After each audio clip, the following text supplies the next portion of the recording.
Yo, what's up, everybody? Welcome back to another Going Rounds podcast. I am here with a new guest, Infinity. Welcome to the podcast. What it do? I appreciate it. Infinity's been guest spotting on Technically Unsound podcast a couple times now, right? Yep, it's been a handful or less. Yep. Yeah. So anybody that's out there that's been watching my show and seen Magics on any of the watch parties, this is his buddy. You've known him for how long? Probably 12, 13 years, something like that. Yeah. Yeah, so I just met him a few weeks ago when you first came on the podcast, but he's always in the chat hitting us up and talking shit with us, so that's fun. And then I found out that he likes fighting too. So he likes watching fights and he gets into MMA and boxing and stuff. So and we were talking last night, which we'll get into in a little bit, but we were talking last night about the fact that you've been watching for shit back in the day when it was good or real good. Old school. Yeah. Yep. People really got beat down. Yeah. So my wife says everything looks good, so I'm happy about that. Hopefully everything sounds good too. I'm sure that's what she means. But yeah, anyway, we're back this week, episode 97. I finally got a guest again. I haven't had a guest in a while partly because I've been slacking and time has been short, so it's been tough. And then anytime I've asked any of my other guests, they've been busy too, so it's just a crazy time. But we finally got another guest, and we got a new one, so and that's always fun. We get to know someone new and hang out and talk some shit. So yeah, so you were in a club with Magics, right? Riding bikes? Yep. Yeah. Yep. I was an MC with him for 10 plus years. Damn. That's actually how I really met him. I seen him before, so he lived a few streets away, but that's how we really started hanging out on two wheels. Yep. Yeah, nice. Yeah, I used to ride too. I rode for about like 10, 12 years. And then I, like just a couple years ago, I sold my bike just because it needed some work and I was moving and it was just, I wasn't riding ever. So I just didn't have the time. So I just gave it up. I had a Gixxer 600, 2007. Oh, okay. So nothing crazy. Perfect but it was wheelie fun. bike.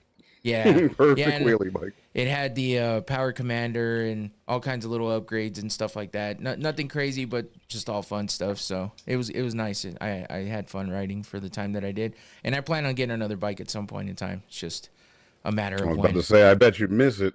Tis the season right now. Oh, I missed the hell out of it. My mom is in the chat. Hey, Mom, thank you for letting me know. She said coming in loud and clear. I appreciate that. Aww. Yeah, it's nice when people are chime in and tell me everything's good. I always worry when I have a guest because you never know what's happening or what might not be coming in well or something like that. So For real. I hear you. yeah. But anyway, yeah. So and then you got jumped on the podcast just because you were in the chat a bunch, and we finally were like, hey, jump in, fucking. You're always chatting it up with us, so that's how I started on that podcast. I was in the chat. And then they brought me in to do I was fact checking for them because they were like, "Can somebody look this up?" And I started looking things up and getting to them quick. And they're, you have to battle the delay Magics. a little bit and magics, but you got to battle delay a little bit. But it worked out. And then they had me come in, and that's how I started. And that's I've been doing it for a couple of years with them now, so it's cool. That's damn near how I met you, almost identically. Just Yeah. responding, even though it was like 5 minutes later. Yeah. But yeah, it was about the same damn way. And it's fun, like if anybody on here doesn't know, Technically Unsound Podcast, we go live Tuesdays and Sundays. I've said it over and over again, but I always like to mention it for anybody that hasn't heard. If you want to hear me talk about it, something other than combat sports and MMA, you can go to that podcast, Technically Unsound YouTube channel. And yeah, listen to us talk shit. Try new drinks. That's what we're always doing. Fucking drinking too much lately. Watching a few of them fall out. I always have my old fashioned, but we've been trying new stuff and reviewing it. It's just something to do for the podcast. What do you got there? Oh, this is an old classic. This is Mountain Dew and vodka. Nice. Safe bet. I'm not trying anything right now. Right. I got a couple backup days drinks, ago. but yeah, I always have backups. So anyway, but you're also a DJ, right? That is true. I've been DJing over 30 years now. I started pretty young, and we're actually in my studio. It's just I moved everything around for video because not much to look at besides turntables and computers. So yeah, Right. I have a sound and lighting company, DJ Infinity Productions, as well. So Nice. yeah, I've been doing it for a long time. Right on. COVID 30 was years. COVID was different. Like because I basically this remote studio made more money than my 9 to 5 made. So yeah, it Shit. What were you doing? sad times, but it worked out. I was doing parties for like graduations and stuff, so it'd be remote viewing parties. Oh, okay. So people would log into their TVs, their stereos, be like, "Hey, turn it up," and they would post in the room so I could make announcements to them and just shout out people. So everything is hardwired directly to the computer, so it sounded just like you're listening to the radio. Yeah, And that's dope. it worked out well. Like if they put requests in there and a couple people would do it, all right, cool, I got you. Let's go. Yeah. No, that's badass, man. I mean, just to be able to take advantage of a time like that, even though, like you said, sad times in a lot of ways, but otherwise, a lot of people found opportunities that they wouldn't have found without it. So, shit, I kept working through the whole damn thing. I think I only stayed home when I caught it the first time. Yeah, I went through it too, but being home every off day, it was like, all right, well, how can we make this work? What can we do? And it just worked out that way. Plus, it makes people's day better. You know what I mean? Right. Like, I haven't yet to meet a person that doesn't like music at all. Like, that's just, I mean, it might be a different genre, but I've never met anybody that doesn't like music. Music was that was my life forever, and then I started podcasts. I legit listen to podcasts all day long. It's ridiculous. So it's not a surprise for especially people in my house, my kids and my wife and stuff that know that I'm walking around with the earbud in all the time and I'm listening to nothing but podcasts. And everywhere I go that I'm by myself. The feeling. Yeah, I always have them in and I'm always listening. So I mean, that's why it made sense that I started podcasting too. I thought about it a lot back in the day, and I just never found the right way to start it and do it. But then I jumped in because my brother-in-law, Cremo, that Chris, Tommy's real brother, my brother-in-law. So that's how I got involved too, because he brought me in to guest on the podcast one time, and then I started doing all the stuff in the chat. So and that's awesome. That's how it started. And then we would talk about MMA, and I'd just go off, and then Tommy was like, "You should start your own podcast." I'm like, and I was slowly like building up all my stuff here. So then, and I just kept learning, and I do it. My job is technical already, so I was just kind of using my knowledge for fun too. So it worked out well. Yeah, it makes a difference. It's not like a job when you do it for fun. Right. It's different. Plus, it's so much easier now. Everybody's high-speed bandwidth is nowhere near as hard to get as it used to be. You can get a decent computer, a light, and a camera, and you can be in public, technically. Yeah, most YouTubers nowadays don't use a whole lot. But you can do a crazy setup in a small space, too. So that's what's... everyone's making the products to get it to you. You just got to be able to buy it. So... We're sitting on 2 TV trays right now. That's how small of a space I'm taking. Nice. Yeah. Yeah, it's fun, man. It's good. And then that's why you're probably, pretty decent at getting it together for the podcast. Because, I mean, Magic's has been doing this for how long? And he still can't get his mic right. But you jump in and everything's good. He's going to be so mad. We're all just talking shit. I know. He might even try and log in. I'm watching the chat over here. I'm waiting we love Magic's. We just got to give him shit because he just makes it so easy. I don't know what to do. Because it's Magic's. Shazam, bitches. Yeah. So what's up with fights for you? What you told me that you were watching back in the Shamrock days and stuff. So let's go through it real quick. Oh, hell yeah. Your MMA time. When did you start? Do you remember? That was probably late 90s before I actually had the title of UFC. So back then, like the Ultimate Fighting Championship. But it had the 2 hand-drawn knuckles or whatever. Yeah. Looked like someone put a piece of paper up and took a picture of it. Yeah. So that was like Shamrock. Who else was big? Gracie's. Like the whole Gracie family was just unstoppable. Yeah. I'm like, how is your dad beating people up? And he's like 60 then. No shit. But yeah, so they would do like 2, 3, 4 rounds in one night. Like that's a whole different type of person. Not 2 in a year. So, every time you turn it on, someone was getting beat down, and then they win, they come back again. So how the hell do you do a bracket of beating in one night? It was just something I never seen before. So that's what it was too, tournament style. If you can stay healthy, you can get beat up and banged up, but don't break any bones and don't get a cut that's too big, and you can keep fighting. That's how it was. Even the cuts didn't matter as much then as they do now. True, yeah, because there'd be a trail of blood by the time it got to the 3rd round. It was like, damn, it looked like Mortal Kombat in there. Yeah, that happened this weekend. There's a fight that got stopped, which we'll go over because I got a picture for that one. It's pretty gnarly, but a fight got stopped this weekend just because of a cut, and it's like, come on, man, it's a cut in somebody's leg. But yeah, Right. we'll hit that up later. But yeah, what I want to see the picture. yeah.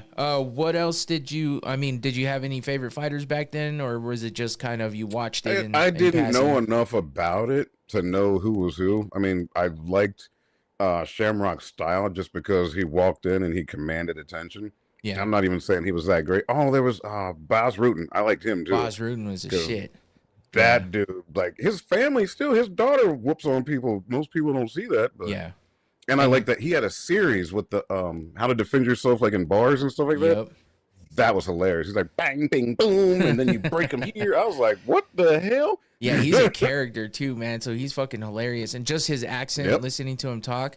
But man, he Yeah, started. he's like Dutch or something like Yeah, that. Yep. yeah. He started in Pancrase and he like perfected hmm how to palm strike. So he was like, hmm he learned how to get his fingers so far back that only his palm was there. So he's bitch slapping people, but it's not a slap. It's like a punch because he's Right. hitting with that palm and knocking Which motherfuckers is out. nothing but freaking bone right Yeah. there. Once you toughen it up and Yep. calcify it. Yeah, he was beating livers for a long time, Yeah. like some decades. He was just liver beat. He was on a science show too, and they Mhm. showed his palm strike, and they showed it was like a one of them analog type things that had a liver in it. It was like a balloon, Yeah. and he hit it one time, and it spread like this, and yeah. Mm-mm. I remember that show too. It was I just had the name. Something Anatomy of Fighting. I think that's I what that think show that's was it. called. Yeah. Yeah, Yeah, I because I used had to that watch that shit all analog that the was time. clear. Yep. You could see the ribs break. I was like, "Ooh, that was cool," but ooh. Yeah, that was crazy. But yeah, I started watching probably more in the early 2000s. But yeah, I got into it because some coworkers of mine like to do jujitsu. They were always telling me I should go do jujitsu, and I probably should have. But then I started because I wanted to talk to them about it, and it interested me. So I was like, okay, I'm gonna start watching. So I did, and then I started buying all the pay-per-views and shit, and then I just kept going from there. It's been nonstop for 20 years now. Well, back in them days, you had the A and B cable, and if you flipped it fast enough, it would play for about 5-10 minutes, which Shit. was long enough to see Tyson knock somebody out, and then Yeah. you put it back. Yeah. So Yeah, and- back then, actually, I did Wing Zone Kung Fu, and then Okay. I also did Taekwondo for quite a few years, probably Damn. 8 years, 9 years, something like that. So most people don't really know it because obviously I'm older and not so much in shape now, but I remember it. I don't know if my Yeah. body would follow it, but I remember it. My daughter actually did it too. She's a black belt in Taekwondo. Yeah, And she my did through Kuki One. oh shit. Yeah, my kids. Yeah, she has a certificate on the wall. Go ahead. Oh no, my kids both did taekwondo too, but they were younger. But you know, it led into middle school for them, so they still retained a lot of the discipline and stuff. They didn't really get into any of the real competitions. They just doing a lot of katas and stuff like that. Just Yep. going through the motions. But they learned a lot from it. They gained a lot of confidence from it. So that's what was good. And they got their black belts, even though sometimes some of those schools. It's more of a time Yeah. process, and you just kind of get it. But as long as you show and prove that you can do what they're teaching you, you get your belt. And I'm still Yep. proud of them for getting their black belts. I told them they couldn't quit until they did, and they worked hard to do it. So it was Yeah, pretty it's cool. awesome. Like Yeah. I always tell my daughter, strong mind, strong body. Like, yeah, you're smart and pretty and everything, but we can't always be around to watch over your shoulder. And Mhm. she's a smaller female, so I'm like, hey, you need to be able to, if it comes down to it, get in, get out. So Yeah. that's how it started. It took her 4-ish years, 4.5 years, but it was certified. Like she had to write a letter to the founders of Kuki One, and then one to me and her mom, and then she had to test. Then we had to pay for that, and they had to break. I think it was like 5 boards in 1 minute, and like 4 different. It was an actual all-day event. So and her. Intensive. Oh, it was, but it's some good life lessons. Like you said, Yeah. the discipline and everything. She still is really picky. Like if you tell her to run this way and stand that way, she will perfect it, which is a blessing and a curse. But Yeah. it's going to get her a long way when they get older. Right. Yeah. I mean, my kids are in their 20s now, and they still remember things from back then. And I notice things that they do now that is probably the direct response from learning those types of things when they were younger. So I'm just happy they did it and they stuck with it, and they accomplished something in it by getting their black Yep. belts. So, and I Yep. told them, I said, you want to be done after that? That's cool. They were doing Yep. sports in school and stuff. So I was like, yeah, you guys are cool to end, but you can't end until you get that black belt because you're working your way That's to pretty that. much where we're at. Yep. Yeah. Yeah, so it's good though. It's good for them. So anybody out there with small kids, man, jiu-jitsu, karate, taekwondo, boxing, any of that kind of stuff that they're going to learn discipline in, it's worth it. Whether they're planning on fighting or not, you know, it keeps them out of trouble in school and stuff, because at first they might try to show off and be a badass, but they'll learn that that's not what it's about. So yep, everybody's a badass till you meet a badass. Yeah. Being able to defend themselves and have the confidence to know that they, you know, if they really have to take action, they can. That's what the it's thing about. too. That confidence, like as parents, we can only teach so much. Some of it's just got to come from life. Right. For sure. And a lot of people don't realize that, like MMA, oh, people this and that. Well, yeah, you don't have to go that far. That's just what they did. But everybody should be able to defend themselves one way or another. Yeah, and these days too. I mean, the women are at the top. Like they're doing their damn thing right now. Whether it's bare knuckle boxing, MMA, regular. But women have been boxing in general for a long time now, and you know, there's just so much out there. High level combat, you know, fighters. That's how Holly Holm started. I mean, yeah, you see her in UFC now, but she was an Olympic boxer, and so was quite a few other people. Multiple-time champion, professional boxer. She's in the Hall of Fame, I think, even some shit like that. She should be. Yeah. But some of the chicks before her, damn, I can't remember their names now. I remember like they had the weird pink shorts and all that. Yeah. It was years ago. Actually, they're doing a movie with. We were talking about, I think the other day, with Sydney Sweeney doing that movie about that Christy something or other. She's like a pioneer. Yes, that's one of them. Yeah. Damn it. I remember the curly hair and everything. Yeah, her husband tried to kill her and shit. I watched the documentary on Netflix about it. It was crazy. I saw that. Yeah. It's sad, but it made who she is. So. Right. Yeah, I heard her on a podcast, and then and when the Netflix show was gonna come out, so I was like, oh, I've heard of her, but I didn't know her story like that. So we watched it and stuff, and it was compelling for sure. I was like, damn, this is nuts. The way it started is pretty sad, but right. Yeah, at least she survived it and made something out of it. Yeah, it's just fuck. Fighting is crazy, man. It's fun. It's cool. I actually, my buddy did a cage fight in a bar, and he needed a corner man. So he was like, "Oh, you like to fight?" Because we would always get into fights out on the cruising strip out here in Tucson when we used to do it back in the day. So he's like, yeah, I know you know how to fight and stuff. I seen you fight, so come corner me and tell me what to do. I was like, are you sure? I was like, bring that in, swell. That's what you do. Yeah. And then of course we get in there and the motherfucker doesn't listen to me for shit. I was like, if I'm gonna do this, you better listen. And he's like, all right, you didn't listen for shit, so he lost. But he also didn't have a ground game. He took some big crazy swings, got taken down, and it was over. So people lose it with adrenaline. It is not like that's what separates pros from amateurs. You just start going nuts, and that other person's got a little more training than you. It's over. No matter how big and strong you are, it's a wrap. The composure is a big thing. Being calm, and thinking and being smart. That fight IQ is a whole different story. So you run into your game plan. Yeah, and and then you got the other side where people say, "Oh, well, that shit might not work in a street fight because there's no rules." That's fucking true too. So I mean, it's a double-edged sword, but if you can knock them down, away, whatever, and then get out of there, it's still hand to hand, at least initially. Before they grab a garbage can and bar stool and whatever the hell else. Or grab your nuts or poke your eye out. Whatever some people do some crazy shit. Yeah. But, no rules like is no rules. Yeah, no, I was involved in enough scuffles back in my day. But I'm too old for that shit anymore. So now, only if I have to. Yeah, my best friend is Glock. Yeah. And that's the thing, too. You got to worry about that these days because you can fuck with anybody, but anybody could have something hidden. And they get that shit on you before you get the jump and it's over. So, especially in Arizona, everybody's carrying something. Oh, yeah. They might not be a good shot, but they're still carrying something. Yeah, so it's dangerous. Yep, it definitely is. Yeah. So what's your favorite combat sport of all of them? Like, are you more into boxing than MMA? Are you more into what? Like, I know a little bit more about boxing. I see both of them. Boxing now to me is not as exciting as it used to be because most of the people that were just making a name for themselves are old and retired. Besides, you know who, but I'm sure you're going to bring that up in a minute. Who's about to be 58? I'm like, dude, don't do it. But I mean, whatever. If you're going to do it, do it.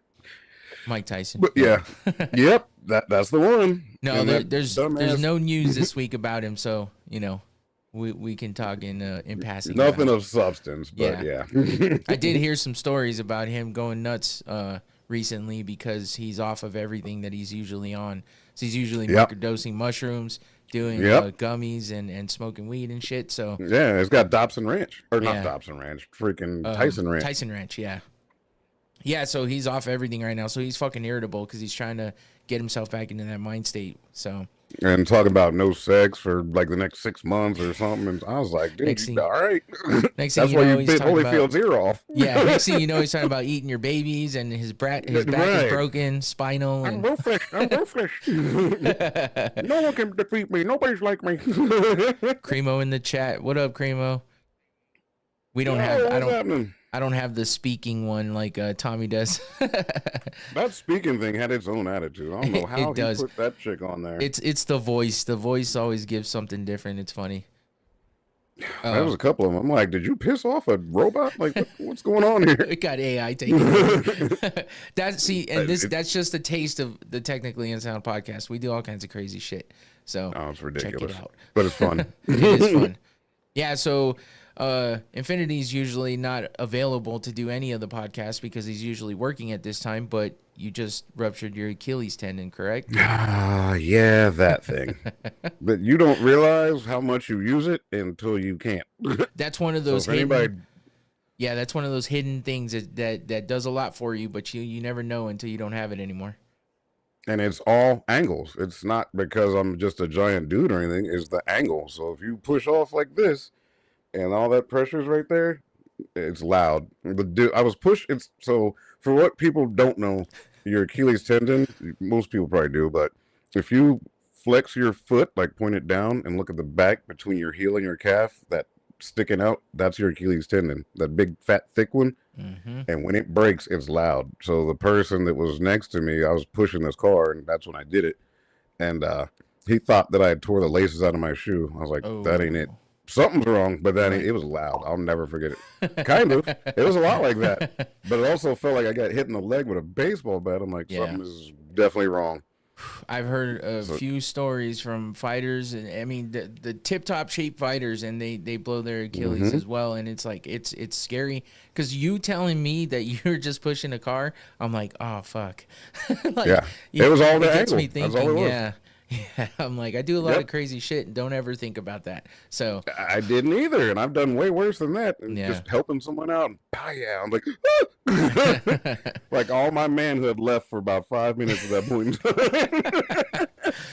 shit, And you can see it. Like if you look down, there's a gap like this where it's Oh. not connected at all. shit. So my calf right now is just hanging out for decoration. Fuck that. But you're in a And the boot right now, rehab- right? Yeah, I took it off right now Oh, just okay. because.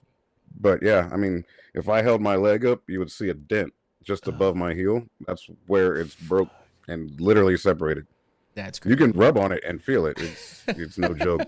But the problem is that's one of the hardest ones to rehab and recover because of how big it is, and there's not many veins down there. Yeah. So yeah, and- I'm looking at 4 to 6 months to be really walking. The first month or so, no weight bearing whatsoever. Ugh. Yeah. And it's my right foot, so I'm just gonna be staring at my car and cussing. Yeah, at least if it was your left, you could just leave it to the side. Yep. Yeah. Crazy. Well, I'm sorry, man. I hope you heal up good and as fast as you can. Yeah. Unfortunately, we ain't getting any younger either. So yeah. And I was gonna say, unfortunately, we're not that young, and we don't have the kind of money that these high-level athletes do to get all this special treatment. So nope, coming back sooner, not even a little bit. Jamal Hill, who just fought Alex Pineda in UFC 300, he blew his Achilles playing basketball, and he came back 8 months later to fight a full fight. And I'm like, yeah, that's not something we could do. No, well, you didn't see his rehab either. Yeah, Like exactly. it's obviously what you put in it, you get out. But Yeah, and they have. I the don't have that kind of mentality either. right, and they have the UFC PI where they can go and they have professionals helping them. So And yeah, you see chefs people. and everything else. They got the whole all the way around full circle. Yep, just like Aaron Rodgers came back fast as hell too. Yep. Yeah, And some of them were too fast, but too fast. Yeah, that's them. They'll live with it. yeah. But they're millionaires, so hell, I wouldn't think as much about it either if I could retire. Yeah, I know. Fuck. Crazy. Mhm. Well, anyway, that's what we do. We just get into talking and shit, and that's why I was like cool with having Infinity on, because I'm like, the few times we've been on together, even in the chat, went back and forth and talked and stuff, and I knew he was a cool dude, and fucking Magic talks about you all the time too. So I was like, yeah, It is a this will pleasure to good. be on here and just kick it and hang out. And obviously, I'm gonna have some months that I won't be at work, so maybe I'll get to do a couple more with you or something. Yeah, it's a good time, and I mean, I'm gonna have some watch parties here soon because I haven't been able to the past couple months. But June 1st is the next big pay-per-view. So unless something crazy happens, I should be having a watch party that night. So I throw the fights on, and you can see them. The audience can't see them, but we bullshit, chit chat, talk about the fights, live reactions and stuff. Which live reactions are always the best. Yeah, because you don't know what's next. That's where most of my like TikToks a Snoop come Dogg from. episode or something. Right? Like, yeah, it's always fun. Get up, cuz. When he used to do the commentary for for Dana White's Contender Series, that shit was funny. But that's about to be us. we got some stuff coming up, and we enjoy some drinks during that time. Sometimes I have people in here with me, so I have a golf tournament that day too that I got involved with. So it's a charity like golf tournament thing. But cool. So yeah, I'm gonna be tired, but I'll be drinking during the day. I'll take a little break, and then I'll come back and do this. And drink some hydrate, dehydrate, yep, hydrate, exactly. dehydrate. Yeah, so be on the lookout for that because June 1st we'll be doing that. So we got a couple fight nights coming up. One going on this weekend, another one the weekend after, and then it'll be UFC 302, and I'm sorry, 302 is on Makachev. Yeah, 301 just passed, right? Yeah, that was this past weekend. So we'll talk about that here in a little bit because we got to recap that one, of course. But cool. UFC 302 is Islam Makhachev versus Dustin Poirier, so that should be a good one. That entire card is pretty damn good. But Poirier, I want to see, I want to see Poirier win the belt. I mean, I like Islam Makhachev; he's a beast, but I would love to see Poirier. That'd be a great way for him to end his career and stuff. So, do you think he's still got it in him? Because he's on the tail end of his career now. Yeah, I think he's dialed in right now. Like especially with that last win against Benoit Saint Denis, everyone counted him out. Was like, there's no way he's gonna beat BSD, and he did, and he beat him impressively. So it wasn't a judge's thing. It was obvious. It was a good fight for him, even though Saint Denis had that he had staph on his forehead apparently, so he was on antibiotics and shit. So he blames his loss on that. I mean, no excuses, but they still talk about it. So either way, I mean, Poirier got an impressive win, so that's all there is to it. And he got the title shot off of it. So I'm hoping for. He's got the mentality, but your body can only go so far. We'll see what happens. I mean, I hope he gets it. That'd be a cool way to be like, you know what, I'm out, deuces. Yeah. But we'll see. Nobody knows at this point. So you gonna get involved in anything else while you're, cooped up? While I'm handicapped? Yeah. Right now I have all these great ideas. Like, oh, I could do this, I could do that. But we'll see what I actually feel like. Because that's what's really going to dictate it. Especially the first month when I can't really put weight on it. Yeah. So I'm probably going to have a whole lot of Xbox time as my guess. As long as I can bear it. Because, my couch out there reclines and I can pretty much reach everything. So we'll see.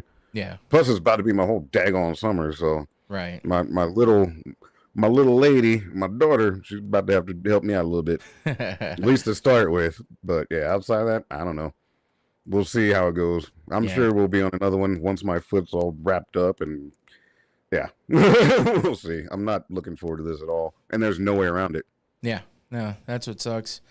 But yeah, you just have to stick in there and see what happens, and I'm sure you'll keep yourself busy, and then you can jump on these podcasts whenever you want to. I'm sure. Oh, absolutely, yeah. That's might as well. I mean, I can hobble over to a screen and a camera. I can do that. Yeah, for sure. Right on, man. Well, I guess we can get into some of these combat sports news, and we'll go over some boxing and stuff, and we'll just get into the regular show. Like I said, I don't get too deep about everything. Once we get into the MMA talk is when I'll get a little deeper into it. But yeah, just feel free, ask any questions you want. No question is too dumb or too stupid, so don't feel bad. That's what I try to tell everybody. And it's all good. And people watching, I'm just as much a fan as a contributor, so it's all good. Some of it I won't know. I'll be like, ooh. might want to know the answer to something you might ask anyway. So, Sounds good to you me. know, I have a mixed bag of whether a bunch of people tune in at once or somebody catches the attention and starts chatting and stuff like that. So, you know, whatever. We have a good time. You know how it goes. So Sounds good. Jump into some fight talk, and I got first we're gonna get into Canelo versus Munguia, which happened this past weekend. And yeah, I know that you was watched this interesting. fight, so that's I've good. watched enough of it. Yeah. What did you think of the fight overall? I think Canelo is not too far from retirement. I Yeah. mean, he's still a beast, but I don't see the stamina like it used to be. Right. Yeah, like it was. I felt like it was a good win for him, and it was what most people expected in the way of him winning. But I don't know that people were impressed with his overall performance. Yeah, it wasn't. I wouldn't have paid $80 for it. You can, you can figure out that part. No, I hear you. I did the same thing. Yeah, exactly. But I mean, now, Munguia, if it was a group of people, it's entertaining. Yeah. But it's not like back in the day, like, ooh, hey, everybody put their money together. It wasn't. I didn't get that vibe. Right. Yeah, and you know, I don't really get that from too many boxing matches these days anyway. Like I'm happy to wait for the highlights and you know, cuz social media these days, man, you get almost everything right away anyway. So it's like one way or another. Yep. You don't even got to pay for it. You can just wait for the highlights and you put it together. Unless you're that keen like me for MMA, I buy all the pay-per-views and because they got passes and stuff for that too though, right? So you can get some of them included. It depends. They got deals, not the way it used to be though. Like, yeah, you used to be able to get like packages and things where shit get cheaper. Not these days. It keeps getting more and more expensive. You have to buy ESPN. You have to subscribe to ESPN Plus, and have that subscription in order to then buy the pay-per-view.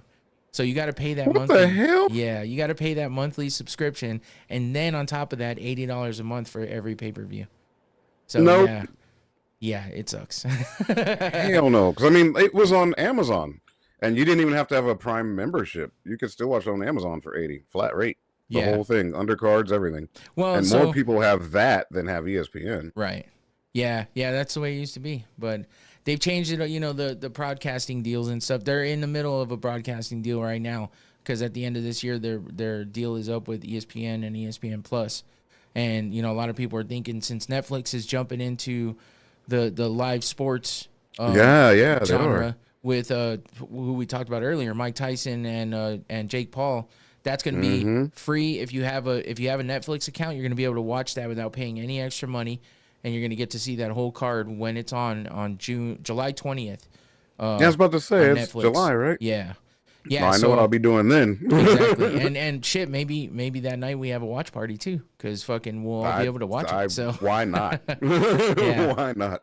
And I mean, that's the thing. I buy all the MMA fights, so like if you're in the watch party with me, you get to watch it. So that's awesome. I mean, hell, I got Netflix. I'm about to be Netflix's best friend for a while. Yeah, got to keep it for that one. But yeah, with Netflix getting in there, who knows? MMA might run over there. The UFC might have to make a deal if they offer enough money, you know. But I think they're good on ESPN. I know some comedians make several million per episode, so I'm sure they could make their money back quick for live events like that. For sure.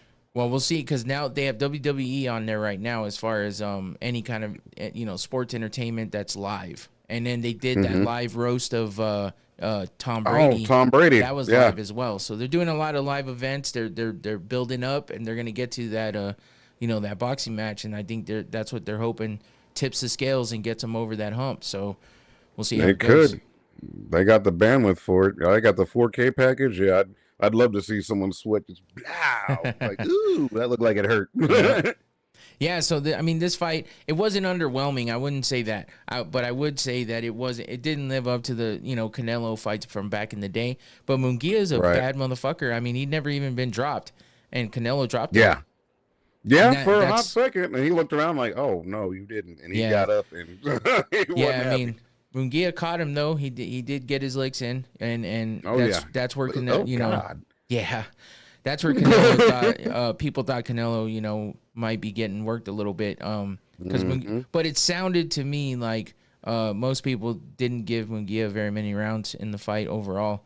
So he was definitely the underdog. Yeah, Yeah, I mean, but with never being dropped or anything like that, and then getting a step up in competition. But you know, he showed that he belongs in there. It's just he couldn't hang with Canelo in the way that, you know, other fighters might have been able to back in, you know, when Canelo's been beat before. But he earned his paycheck though. He's that grizzled vet though that can fucking get it done. He's got the fight IQ. He knows how to stay out of trouble, and he knows how to handle getting fucking hit like this. That's for sure. Mm-hmm. But yeah, I mean, and it's weird because you see some of these pictures and you're like, God damn, that does not look like a you know, real locked in fighter. Because it looks like he's swinging not at wild. some of them angles. Yeah, but you know, it definitely. I mean, he's an impressive boxer. I mean, a lot of people call him the face of boxing. So, and he's funny as fuck. Still pictures never do anybody justice. No, their never. whole face is like over here. Yeah, but some of them, that's what makes them fun because you get to see. Look at his face right now. Just that ripple in his cheek, man. You know he's getting hit hard. Have you seen some of Canelo's interviews, like post-fight press conferences and stuff, where he's talking Not shit? from this one. I've seen other ones. Yeah, he's all of a sudden he knows English real well when he's cussing somebody out. Fucking pussy, motherfucker. Right. Yeah, exactly. I'm like, oh. But then he's got a translator for everything else. So I'm like, dude. He'll cuss you out in English, but he won't put together two sentences. He doesn't even want to. He'll sit there and be like, yeah, I got a good fight. Like his voice don't even match his body. I'm like, what the shit? Well, everything's confusing about him. His voice, the fact that he's really light skinned and red hair, but he's Mexican as fuck. It's like, exactly. That dude. There's some Spaniards somewhere back down that line to be that light skinned with red hair. Yeah, your grandparents are still in Spain somewhere.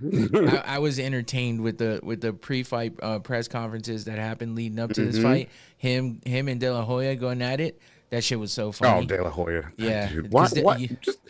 You own everything. Well, just sit down. Shut up. The Golden Boy, all that. Like, I know. I'm like, what is your malfunction, dude? You own half the planet.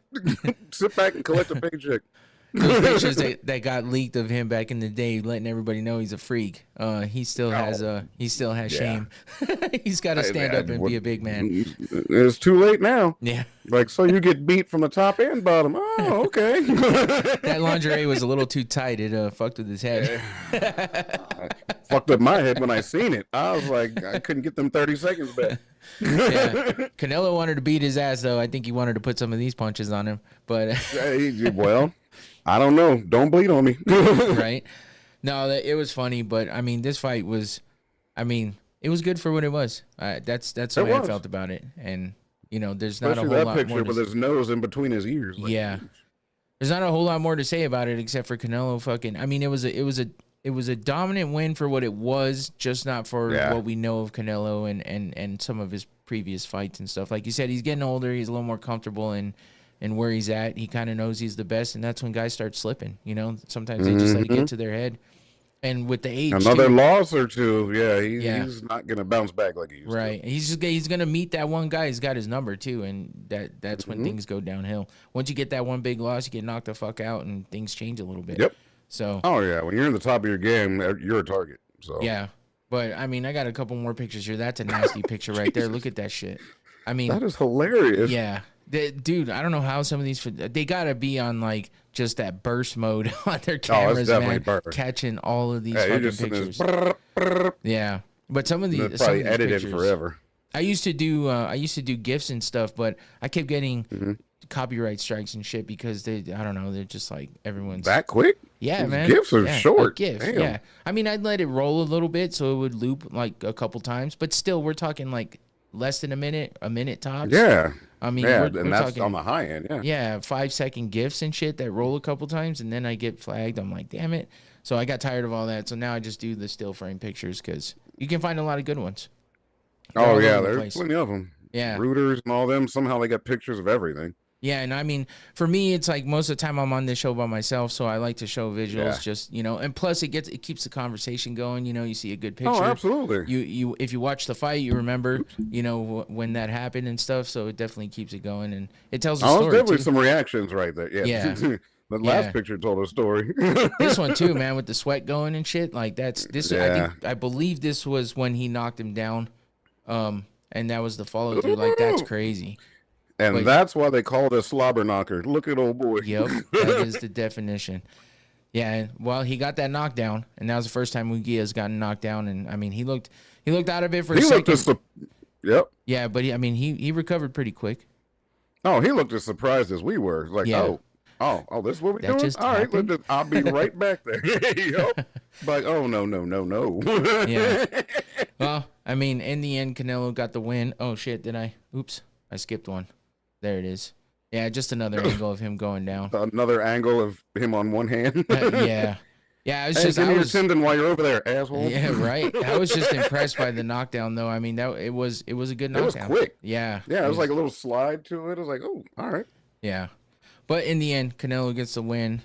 This is what I don't understand about boxing, and I say it all the time. That every time I cover boxing and shit, the belts, man, it drives me crazy. Not only the belt's as big as the person. Yeah, and on top of that, how many do you need? Like, that's what I hate about boxing. All the organizations, everybody has a fucking belt. You're not anything unless you have a belt. You're not anything unless you own all the belts.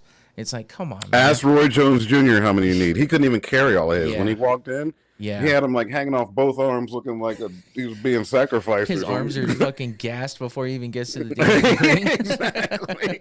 It's like, you have won like 8 divisions. What kind of diet is that? Yeah, I don't get it, man. It's weird. That's the one thing I hate about. One of the many things I hate about boxing, but I still love I do love the sport. They call it the sweet science for a reason. But there's too much corruption. There's too much fucking bullshit that happens within boxing. I feel like the UFC does press conferences, weigh-ins. They do all that shit so much better. It's just so much more entertaining. And even they invested more in it. Yeah. And so you get like a whole package. Exactly. And then on top of that, they're the only. It's like that organization on its own. So it's like everyone's fighting for the same thing. Kind of makes it more worth it. You sit here and they're like, well, I have 3 belts. I'm just going for a 4th one. It's like you kind of see. Because I weigh 10 more pounds, I'm gonna go get another belt. Yeah, and they jump around. Everything's weird in boxing. I guess that's why I don't get into it too much. But I follow MMA. That's probably why they lost a lot of viewership too. Yeah, a lot of people don't watch it like they used to. Yeah, I follow MMA so closely that I just don't have the time to put that much effort into boxing too. But I try to cover all the big fights and the big names because it is interesting. All the heavyweights: Tyson Fury, Deontay Wilder, Anthony Joshua, all that shit. So those are always fun. Tyson Fury is the most unorthodox. You would never assume him in a grocery store. Like, no, look at this he's a big motherfucker. Get your whole head knocked off. Yeah, he's a big motherfucker, but he looks goofy and he looks out of shape most of the time. So you're thinking, I'll just hit this fool in his jaw one time and he'll go down. Big man falls hard. Nah. 300 and something pounds with titties, and he will knock your head all the way backwards. Hey, he's looking in shape right now, though, for that Usyk fight. I think he's getting there. Yep. Yeah, I think that fight against Ngannou woke something up in him, and then he saw Ngannou get knocked the fuck out by Joshua, and he's like, whoa, hold on, I gotta put in some work. Yeah, it's not gonna be easy. No, and Usyk's a fucking beast, so that's gonna be tough. So he's got some footwork too. Yeah, for sure, and he's quick.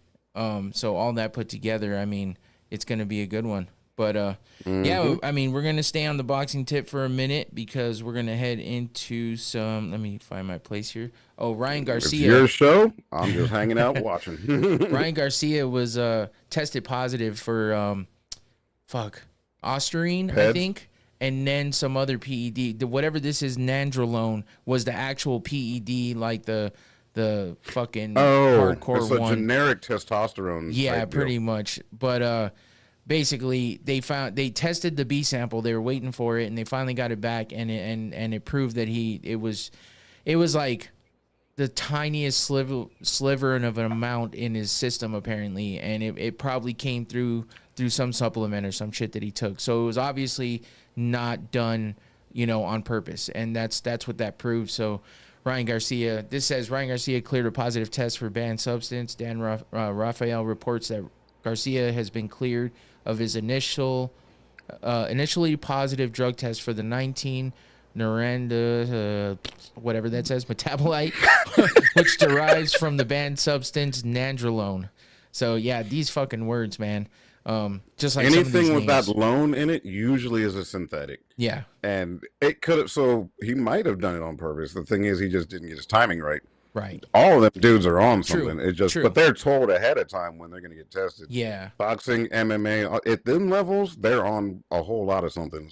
MMA But is then a little they stop different. and they usually rinse it out. Shit. Yeah. Have you seen some of them? Yeah, it's a little different just because the testing is different, but still, it's an IQ test. You gotta Look at Conor McGregor right now. That dude's big as a refrigerator. Connor's trying to come off that leg injury, so I don't doubt that he's on something. I mean, he's trying to come off of something else. He's trying to come up to Tyson or something. That dude is huge. Well, he did it for the and movie that is too. not his. Not that that's a good excuse. I saw that movie. Yeah, he did it for that movie. He didn't need to do that just to walk around with his ass crack hanging out. I was like, yeah, all day. I'm like, That's all he did. Walk down the street. But there's some funny ass memes that came from it. That's for sure. I can only imagine. The first 20 minutes, and I see him walking down the street with his ass crack hanging out, I started second guessing my life. It's like, this is what we came down to. We saw too much of his ass. But did you on purpose? Yeah, and twice in the fucking. I was like, come on, man. Did you see how crazy Ryan Garcia was being though in the lead up to the fight against Haney? That's them peds. Yeah, he was going nuts. He says that it was all just to make people think he was going crazy, so he, get into Haney's head, but we know. He's not that good an actor. I don't think he's that good. He should be in some movies if he's that damn good of an actor. He should have been in that damn Roadhouse movie then. Yeah, but he did come back with some crazy shit. He's all, 1/1000th of a gram found in my system, bruh. You can't make this shit up. NYSAC, which is New York State Athletic Commission, resigns, which he's talking about the head of NYSAC that resigned. She said it's because she needs to take care of her elderly parent or something. But everyone thinks it's because there's corruption. They tried to pin this shit on him and throw the book at him for it. And now they're saying she's getting pressure. That's why she's resigning, but whatever. And then it continues. Yeah. Everyone backtracking now. Stop messing with me. Defamation lawsuits. All you fake ass reporters like Dan Raphael. So he's calling motherfuckers out. And then he says, and everyone else who tried to claim I cheated, suck a huge one to the point you explode. Fucking okay. Ryan Garcia is just wilding out here. He's on another level. I got nothing. His TikTok, man, his TikTok is insane. But yeah, so I had to throw it in there because I couldn't stop laughing at this fucking. And then I had this tweet pop up for me, and I was like, "Oh fuck, here we go." So I opened it up and I read this shit, and I'm like, "Quick save! I gotta put this on the show." That needs to be there. Yep. Until you explode, like you couldn't stop at the first sentence. Yeah, it's until you explode. Like what? So I guess what this cleared him of was using anabolic steroids, right? But he still has the being dropped dirty for that Osterine or whatever, and that's like a lower level kind of PED. But a lot of MMA fighters have dropped dirty for that, and it's been due to supplements that were tainted and stuff like that. At least they say that's what it's been proven, but you never know. So he's still not fully cleared, but he's cleared of the real bad shit. He might get like a 6 month to a year suspension, but most of these boxers he's gonna be off 6 months to a year anyway. Yeah, most of these boxers take that time off anyway, so it ain't even gonna matter. Yeah, these days they do. Yeah, he might get a fine. No. That's about it. But the What's motherfucker $10,000 to a millionaire? What the hell? Yeah, he made $60 million for that fight against Haney. He bet $2 million on himself to win, being the underdog, and he won $12 million. So it's like, and then he had to pay Haney 1.5 for missing weight by 3 pounds. So I mean, no matter what, he made a ton of fucking money. So that, like you said, that ain't gonna be shit to him. But I won't make 50 mil the rest of my life. Right? You did it in one night in like a half hour. Are you kidding me? Yeah. I will walk in there for half of that right now with one tendon. Right. Yeah.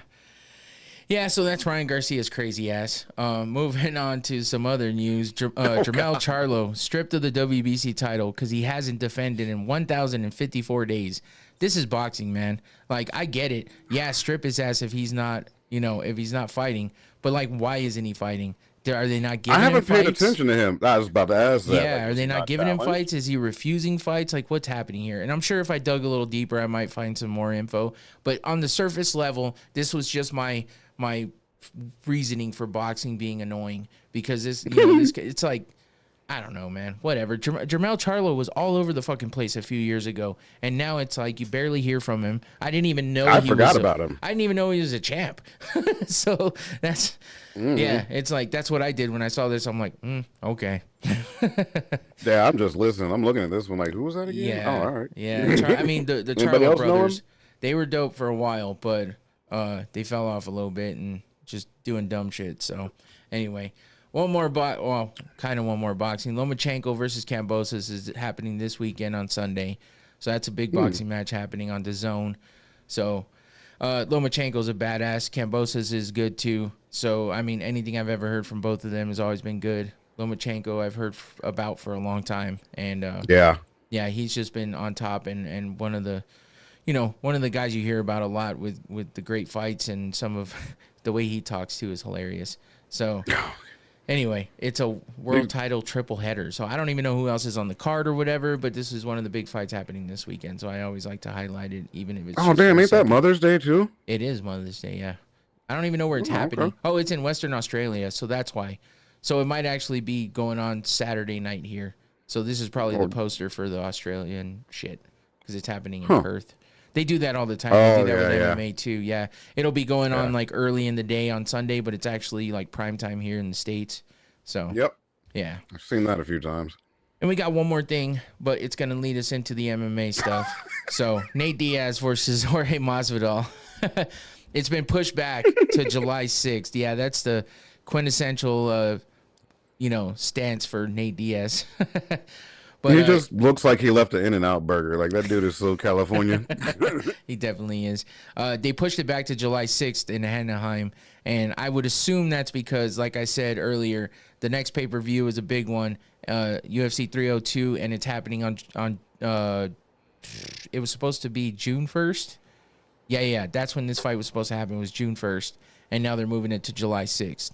So that's the news in that one. I mean, at least the fight's still on. You never know when fucking these kind of fights are going to fall out because of one side or the other. But, I mean, Masvidal's been talking mad shit about Diaz, and he went on his little media tour about a week ago and was just talking all kinds of shit. So Masvidal talks about everybody. He does. But he is a badass. I gotta say, he is a badass. He's a badass in a man bun. That's why that's why both these guys fought for the initial BMF title, which Masvidal won the baddest motherfucker title. Nate Diaz actually made it up because he said in a post-fight press conference, he said, "I'll fight Jorge Masvidal for the fucking baddest motherfucker title," and they made it. So that's how that started. And now it's on money is money. Now it's on its third fighter holding the belt, which is Max Holloway, because of that crazy ass knockout he had over Justin Gaethje.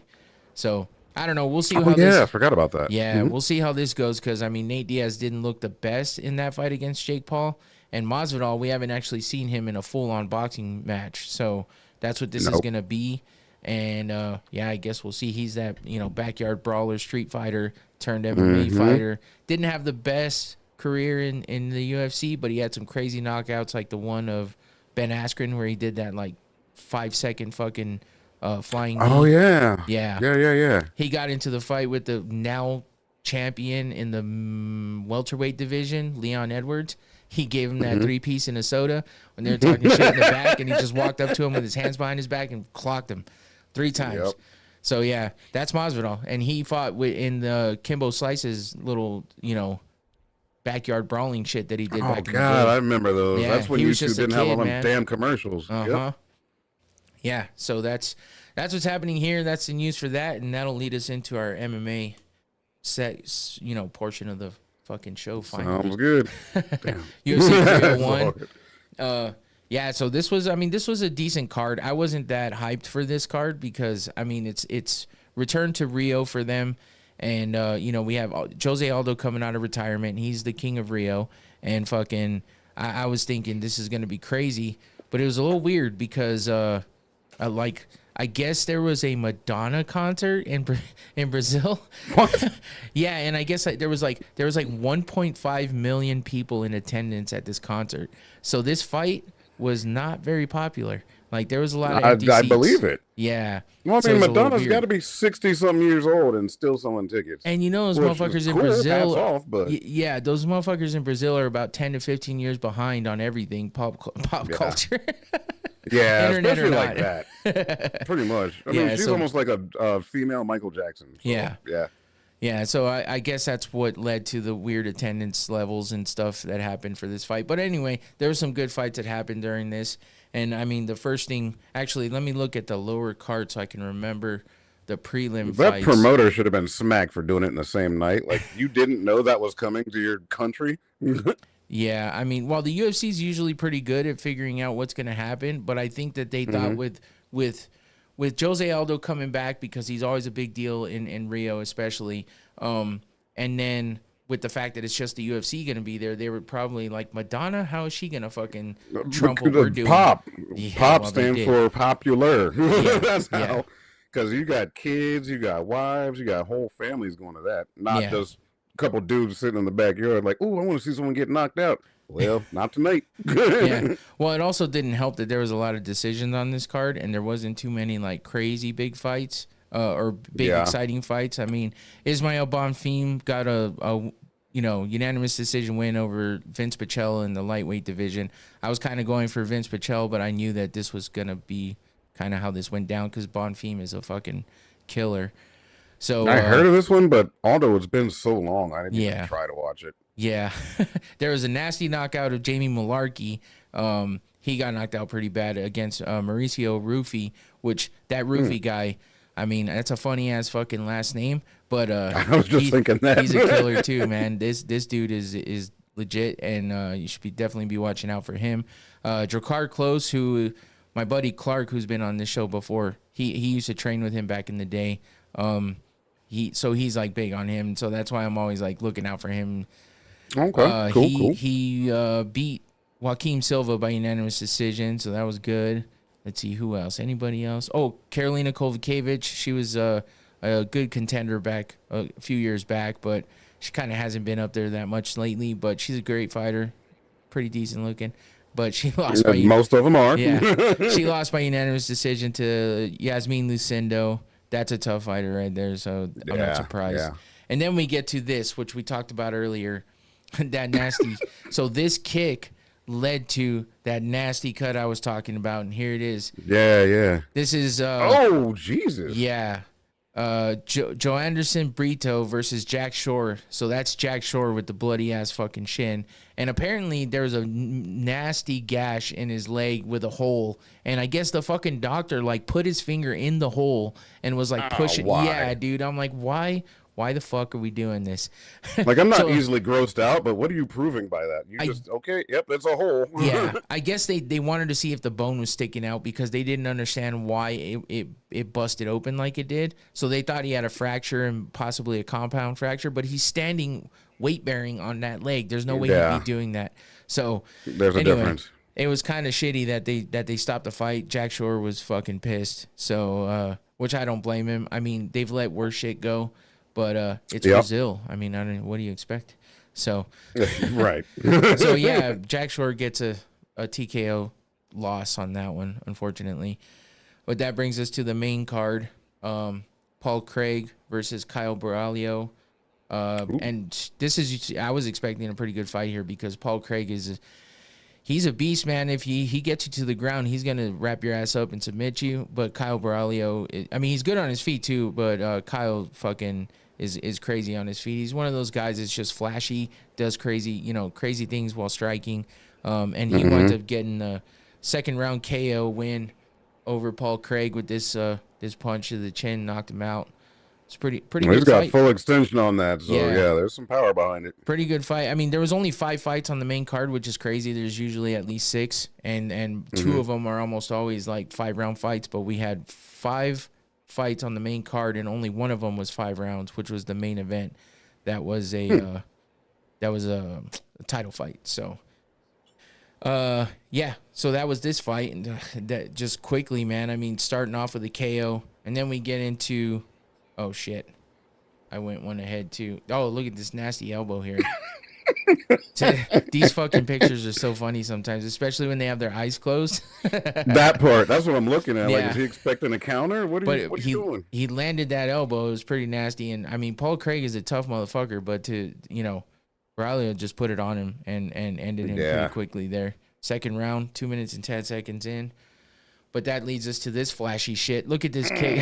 He's getting kicked in the nuts right there, but there's nothing behind it because he punched this fool in his chin and knocked him backwards. It looks like his neck.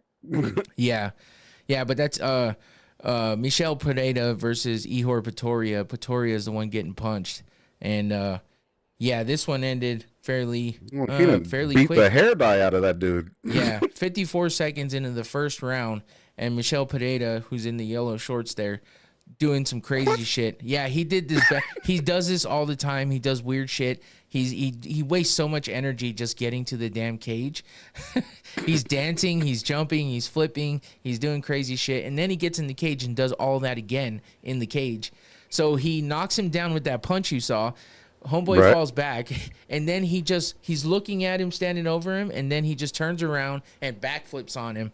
So they at the end of the fight, after he finished him, because he did submit him, which is right here. He did submit him. He caught him with this guillotine, and he cranked it. He cranked it and lifted. So homeboy tapped, right? Ihor Pretoria tapped, and he let him go. But when Pretoria went to stand up, he just fell flat backwards because he was kind of out, like he was going. There's nothing left. Yeah, he lost it and he fell backwards. So then they're getting ready to call give the announcement that he won and all that, but they had to talk it over because they looked at the replay to see if that backflip actually hit, if his shin actually hit Pretoria in the face, because that'd be an illegal strike. And that's all back to them old school days. Yeah, back then it wasn't. So it'd be an illegal strike today. So then that could have cost him the fight. He could have got DQ'd, but it looked like it more hit him on the shoulder, kind of side of the neck. It didn't hit him in the head at all, so he got the guillotine win there in the first round. He giraffe that dude. He's about to pull his whole neck off. Yeah, and that wasn't the only guillotine because this one ended in a guillotine as well. But that is Anthony Smith versus Vitor Petrino. And fucking Petrino made a big fucking mistake here, right? Because Anthony Smith is one of these fighters that can, he can hold his own in the striking department. He takes a lot of damage. He's durable, but he always gets worked. And he just doesn't he back in the day he was a beast, and then he's been on this win-loss streak, right? Losing a couple and then winning one and then losing. So, and I was thinking homeboy Petrino is fucking undefeated at this point, and I'm thinking there's no way Anthony Smith is going to come out here in Brazil against a Brazilian and fucking win. And what does he do? Petrino makes a fucking mistake, picks him up and slams him while Anthony Smith has a guillotine. So, of course, as soon as he picks him up, Anthony Smith readjusts, gets that guillotine in tight, and fucking dumbass Petrino slams him, makes it tighter, and then he has to tap because Anthony Smith had that guillotine. And that was his first guillotine of his entire career. He's like, I never jumped guillotine. I never even attempted guillotine. And this time, you can see dude's spine stretching over that. Yeah, man. Hell no. He had it. That shit was tight. So that was fucking 2 minutes into the first round. So that ended quick. This whole main card went by pretty goddamn fast. Looking at these pictures, I see why. Yeah, I know. I mean, look, let's see. The next fight went to decision. So that was Jose Aldo versus Jonathan Martinez. Martinez is a young buck, and he's got a lot of hype around him because he's definitely a great fighter, but he just doesn't have the experience. He's fresh. He's new. Yeah. But he just doesn't have the experience and the fight IQ that Jose Aldo does. So Aldo may have been retired for a little bit now, but he's still been boxing. He's still been in there training and fighting. So when it comes down to it, I mean, I picked against him just because I was like, I'm not sure. Martinez has been on a tear. So I made a mistake. Because I don't think he's got many left in him, though. He's getting to the end of that rope. He might have one or two good ones left, and Yeah, well, this was his last fight on his contract, so I think he's hoping either he's gonna get back on that track and make a run for the title one more time, or he's gonna get right out so he can go do the big money fights and go box and do other shit. So who knows? Whatever he does, he better hurry up. Yeah, it won't last much longer. He looks old, but he's not really that old. I think he's only 36 or 37. So Yeah, but you get whooped on for a living. I true, true. mean, No, that's true.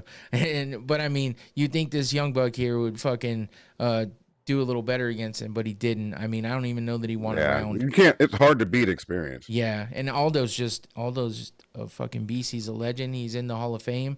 They inducted him last year, and then he comes back. I mean, Martinez got some hits on him. That's always gonna happen. He did land flush here and there, but I mean, Aldo just did work. He got back to his leg kicks a little bit too. Martinez has really good leg kicks.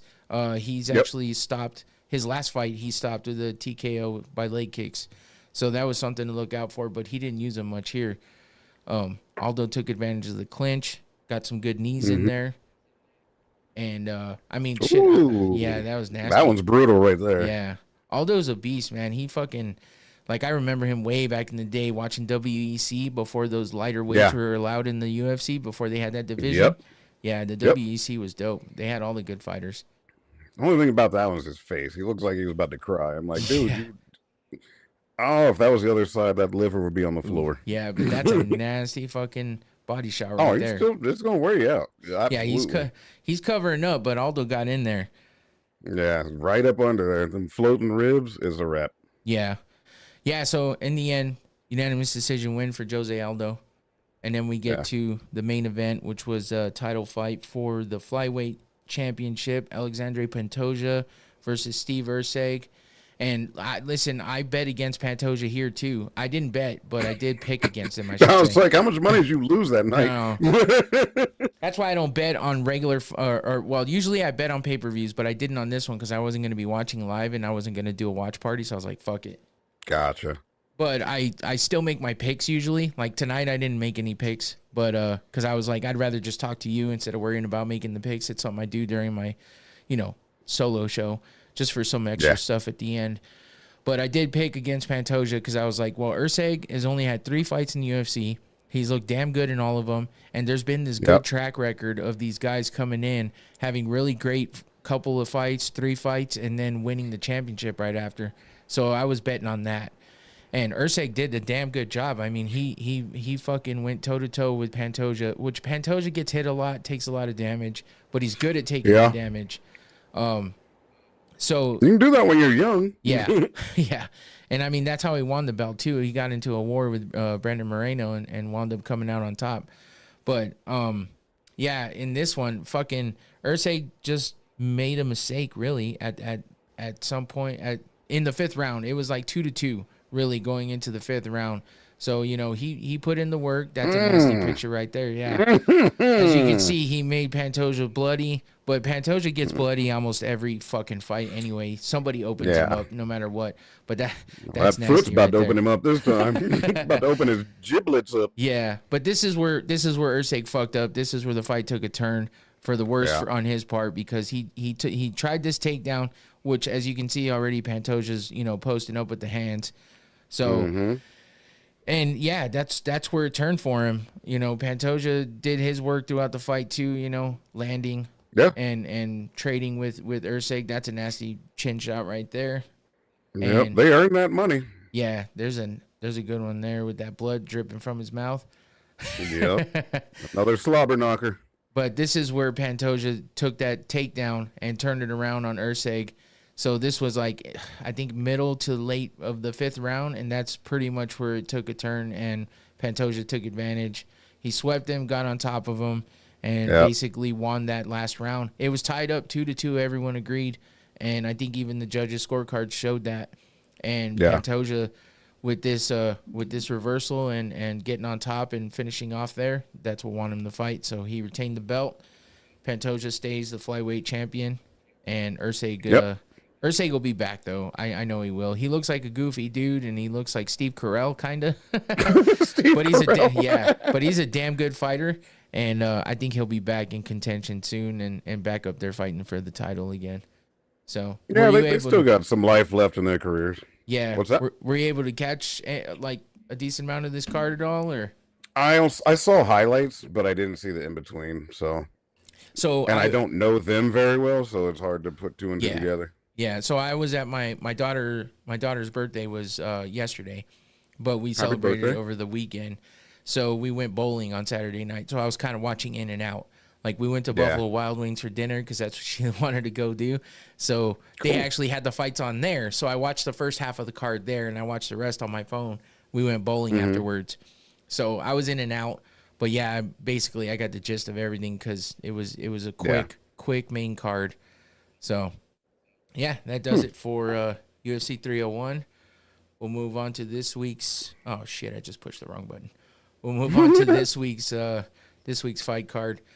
What do you? I mean, do you usually catch any of these weekend fights that are on free and stuff? Some of them I do. The thing is, I work before this. I work every other Saturday. Oh, so some of the good ones, I'm at work. I'm not going to take off for. There might be one or two a year I would take off for, but I can't do it for all of them. Right. Yeah. But obviously, I'm going to get. Yeah, so I might get caught up in the next 6 freaking months, though. Yeah. Yeah, and like I said, you can always catch the highlights and shit, too. I mean, that'll tell the story you need. Especially names that are... Watch it. I will be doing that. Yeah. But yeah, I mean, this week we got the big boys, Derek Lewis versus Rodrigo Nascimento. So this is happening, I think, in St. Louis, I believe. This is on ESPN, right? Yes. Yeah. So that's a free one. UFC on ESPN 56, yep. And Rodrigo, yeah, I was right about that. I think, let's see, does it? Yeah, it is St. Louis Enterprise Center, happening Saturday. So this should be a good one. I mean, you know, these fight nights, they're always the lead-ups to the pay-per-views and stuff, so. Of course. It's free advertisement. Two people beat the shit out of each other for advertisement. Yeah, and if you have ESPN or ESPN Plus, it's basically, besides your subscription, it's free. So you get to watch it. And you go anywhere that plays sports, they're going to have this on. If they can get the channel, they'll have it on. So, yeah. Like I got ESPN. Yeah, free advertisement and lead-ups to the pay-per-views. It builds them and stuff. And then you get to watch these guys fight in these free fights. Next thing you know, you see them on a pay-per-view, a big pay-per-view card, or, you know, fighting for a title. So it's a good way to get everybody to know these fighters that are, you know, not fighting for a title just yet. But Derek Lewis, I can afford that. Derek Lewis, the Black Beast, he's always entertaining. I mean, he's either going to win or lose by knockout.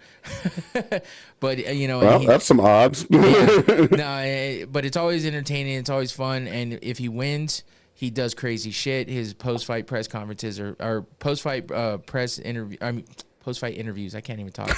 Are always fucking funny. Post-fight press? Yeah. He's the one that took off his shorts, and Joe Rogan's like, "What are you doing?" He's all, "My balls is hot." That was him? That was him. I heard about that. I just didn't know who it was. Yeah. My balls is hot. You just really don't give a fuck about nothing. He's always talking about crazy shit, too. Like, he's all, "Ronda Rousey, where's your fine ass at?" He's all screaming that on the fucking... That's why his balls are hot. He's trying to talk to Rousey. He's always talking about, movies. I'm about to go have sex with my wife. He just says all kinds of crazy shit after he wins. It's fucking funny. And I mean, you can't exactly be a regular person and do this for a living. Yeah. So most of them got some issue. Yeah. Any interview of his, he's fucking funny. So, yeah, if you want... Balls is hot. I'm going to think about that later. Go look it up on YouTube, too. It's even funnier when you see Rogan's reaction. It's fucking funny. Let's see. The prelim cards... the prelim card has some good fights. I don't know if you remember back in the day, Dan Hardy, he had the red mohawk. He was kind of a crazy... Was he that kid-looking dude? Kinda. He was. He's from like Manchester, I think. So he has the accent. Was he the one that fought? Damn it, the dude that used to do the backyard stuff. Kimbo. Was that him?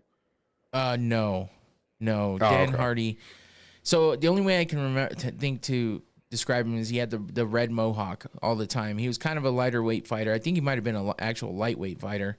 Fighting at like I've seen him maybe, but yeah, you'd probably recognize him. He was around a bunch back in the day. But anyway, his wife is fighting in the UFC, so she's fighting JJ Aldridge in the flyweight division. So Veronica Hardy versus JJ Aldridge to start off the early prelims. So that's on this same card. Yeah, it's the first fight of the night. Interesting. Yeah. Okay. Jared Gooden versus Kevin Josette. That's a welterweight fight. Charles Johnson versus Jake Hadley. That should be a good one in the flyweight division. A lot of people don't know a lot of these guys. I do because I watch all of it. But I've heard a few of them. Yeah. Billy Goff versus Trey Waters in the welterweight division. And then we get to Tabitha Ricci, who, she's a banger. Go look up her Instagram. Baby Shark. Tell me how to spell it after this. Yeah, she's yeah, her Instagram is a fun watch. Against Tisha, used to be Tisha Torres, is now Tisha Pennington. She's actually married to the bantamweight champion right now in the women's division, which is Raquel Pennington. So yeah, they're married now. She's going by Tisha Pennington, but she's a little beast. She's a little she's fast, and she's a little Hulkster, man. She's got some crazy muscles, but Tab the Ricci's right there with her too. So this as long as they don't gas out early. A lot of the yoke chicks, they don't have the stamina. No, they're not that big. They're strawweight. But yeah, they're strawweight, so they're 115 pounds. Yeah, it's basically both of my shoes put together. Yep. Yeah. Yeah, but this is Tisha Torres or Tisha Pennington's first fight back since she had a baby. So, all right. So this should be interesting. And then we got Terrence McKinney versus Esteban Ribovics. It's fucking guys' names, man. But Terrence McKinney is exciting fighter. He hardly ever gets out of the first round, whether he's getting usually knocking people out, but he has been knocked out a couple times himself. This dude has a crazy story behind him. If you never heard of him, he back in the day, he was just wilding out as a young kid. He fucking was like high on fucking LSD, mushrooms, and some other shit all at the same time at some party. And I guess he was going through a hard time in his life. He winds up fucking tripping out, getting crazy. He felt like he was possessed by a demon. Of course, you're tripping on a bunch of hallucinogens. Right. And he fought like 5 cops, got tased, almost died, OD'd, all kinds of shit. And then he turned his life around and got into MMA. Yeah, so it's crazy. And then he fights for money. And now he knocks people the fuck out. He's a tall, lanky motherfucker, lightweight, so 155 pounds, but he's a great fighter. And he's always fun to watch. So and he's on the come up, so that's a good fight to watch in the prelims if you guys are going to watch the prelims. And then we got Chase Hooper versus Borshev.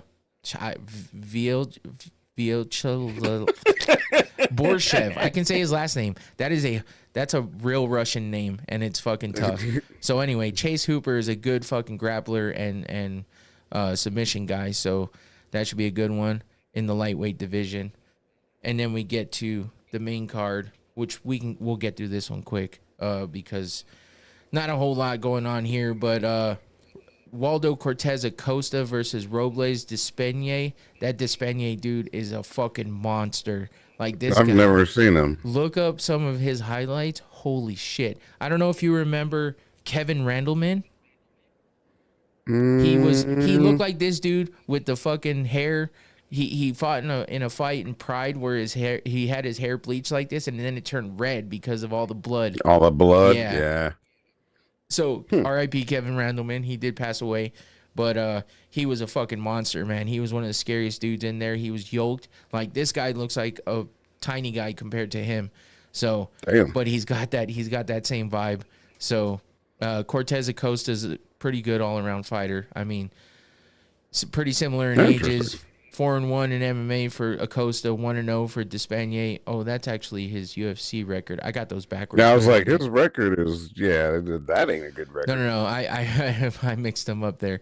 But yeah, he's got 5 wins by KO. Basically, he's 5-0. So I just messed that top. Sorry, I do this all the time. I fucking make these things, but then I swear to God, Canva fucks with me and messes them up for me because I go over them twice and then something like that happens. So it should be 5-0. Hey, I get a hold of you again? Yeah. But he is undefeated in the UFC. I think he only has the 1 fight in the UFC, I believe. But he's 5-0 overall. So, but he's a beast. Need to stretch real quick just because my leg is actually getting really do it, stiff. man. Whatever you got to do. So give me like 2 minutes and I'll be right back. All right. Like, I hate to walk away, but I'm not exactly in normal shape right now. You're good. So You're good. Sitting for this long and shit, that's what happens. I mean, half the time we're in the middle of the other podcast because we usually go quite a while on the other. Actually, it's about the same. When Tommy forgets to turn it off. But anyway, I'll be right back. All right. Give me just like a minute or two. No problem. I'm just going to keep going through this fight real quick. But yeah, Despeigne is a fucking beast. So go check out his highlights. There's not many, but you will be impressed. And they both have the similar amount of fucking KOs and TKOs, so that should be good. Cortez Acosta also has a submission win, 5-1 in decisions. He's on a 2-fight win streak, and technically Despainier's on a fucking 5-fight win streak, but he's only had 1 win in the UFC. So I'm used to doing the show on my own, so I can just keep going when someone needs to take a break. It's time to take a drink, though.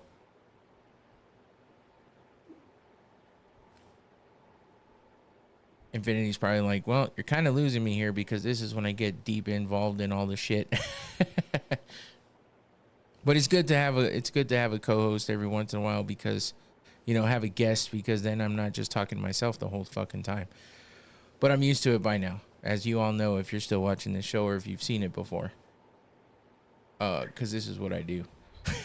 I just keep going. And it's weird whenever I click off of YouTube, because I'm always like monitoring it on YouTube. That way, if I miss any fucking anything in the chat or anything like that,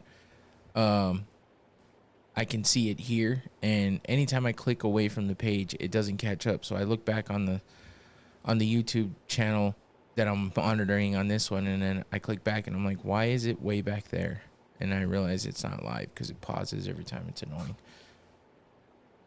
But anyway, let's see. Where was I at here? Oh, there we are. Okay. So anyway, this should be a good fight. Big boys fighting here. Big hitters. Acosta can do it all, though. He can submit. He can be a good grappler, wrestler. But he's good on his feet as well. And then you got the monster, Despainier, who came from Dana White's Contender Series, I believe. Just like a lot of other guys these days. Like, that show has brought up so many fucking fighters. It's kind of crazy. Let's see. No, I guess he wasn't on there. I don't know what made me think of that. But his last fight was against Josh Parisian, where he got the TKO in the first round. 18 seconds. The rest of his fucking fights... Look at this shit. First round, 4 seconds. Fight before that. First round, 3 seconds. TKO. TKO in the first round, 12 seconds. TKO in the first round, 4 minutes and 54 seconds. He's never been to the second round. So that's pretty interesting. And if you're betting on this fight, that might be a good bet for you. To Despainier in the first round or in a round and a half under, that'd be a good bet. Because, yeah, he doesn't make it past the first fucking round.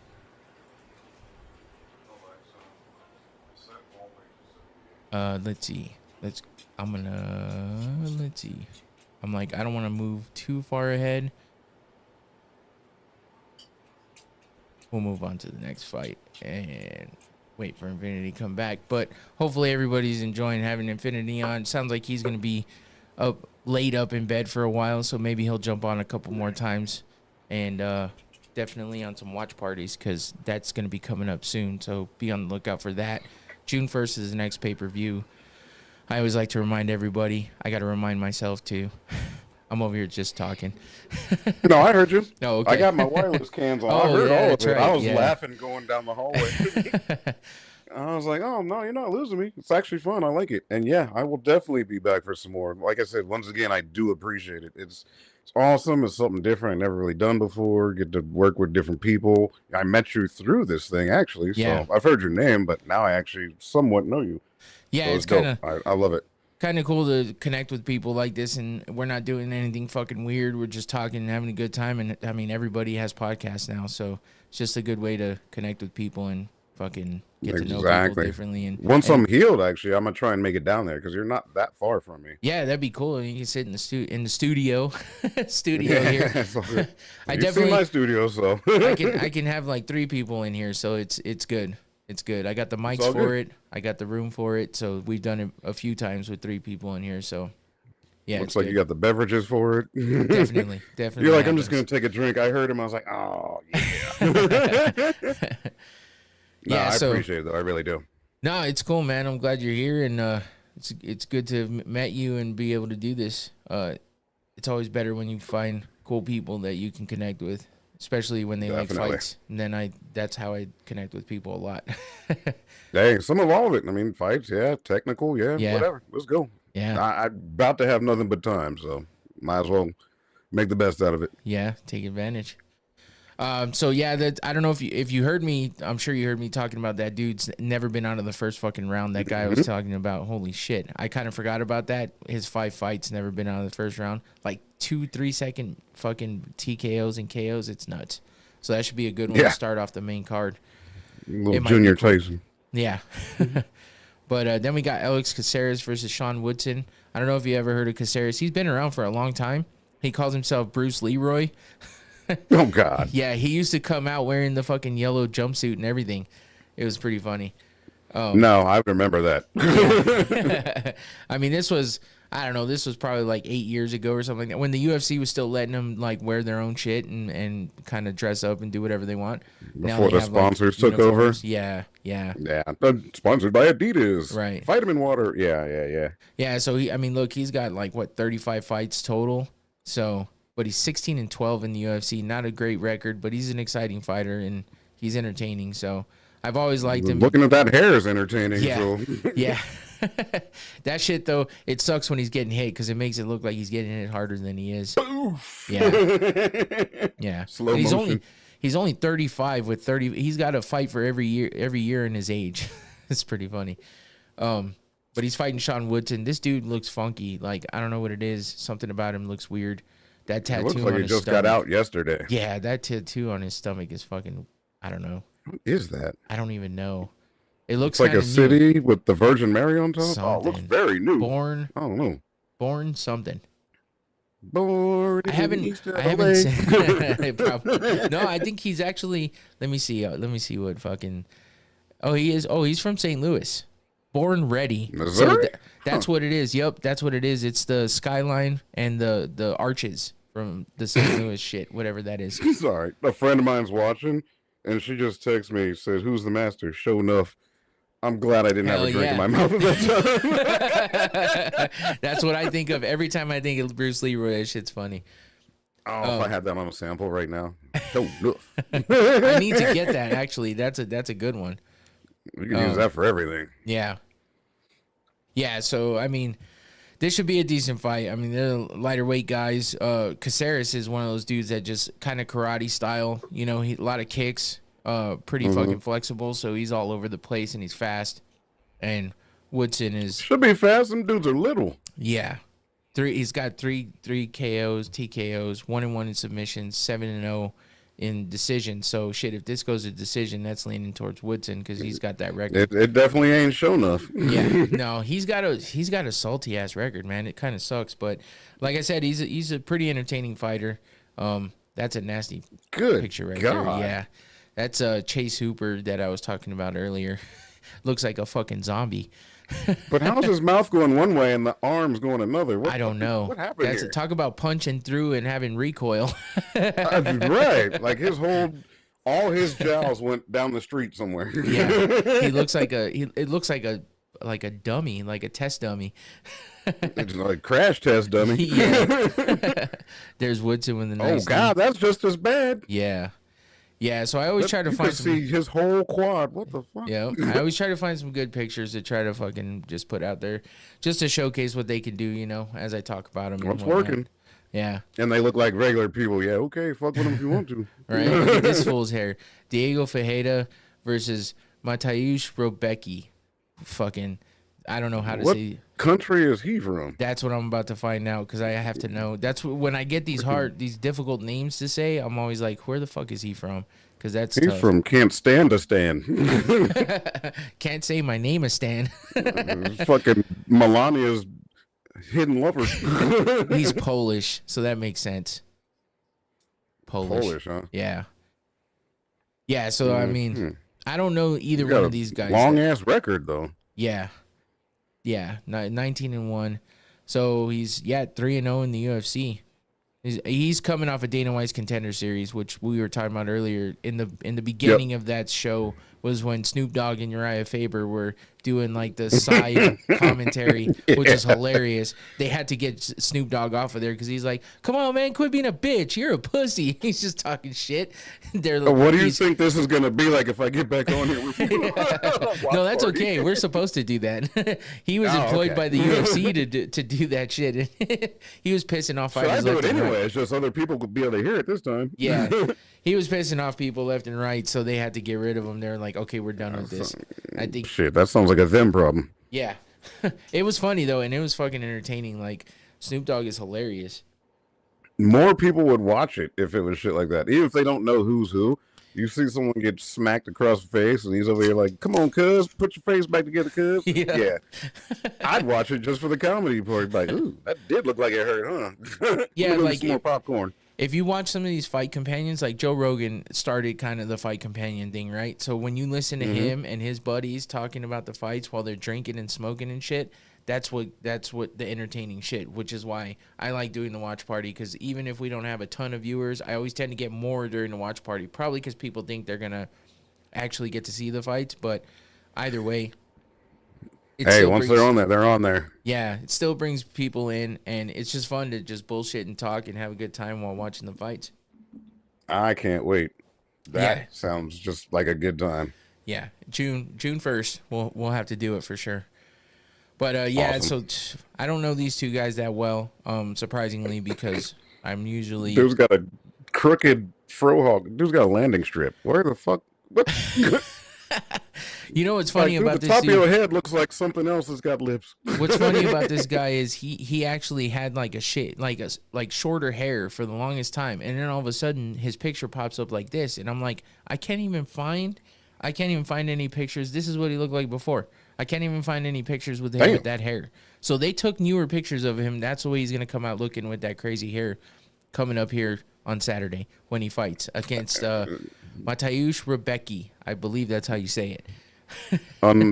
Can't understand that guy? Yeah, Polish motherfuckers. Look at that freaking forehead on this dude. Yeah. And about to knock his hairline back another inch. Talk about a landing strip. Right. I'm like, oh my God. Oh, Jesus. Like, bro, you look like an alien. That hairline's running away from his face. He don't have dreams, he has movies. Bro, your eyebrows have left. All right, so we got a light heavyweight fight here. This should be a good one because Alonzo Menifield is a beast, but he's kind of wishy-washy when it comes to the wins and losses. Like, he loses fights he shouldn't lose. Even though his record doesn't show that really, it's like when you see him lose, you're like, well, how did this big motherfucker that hits that damn hard lose like that?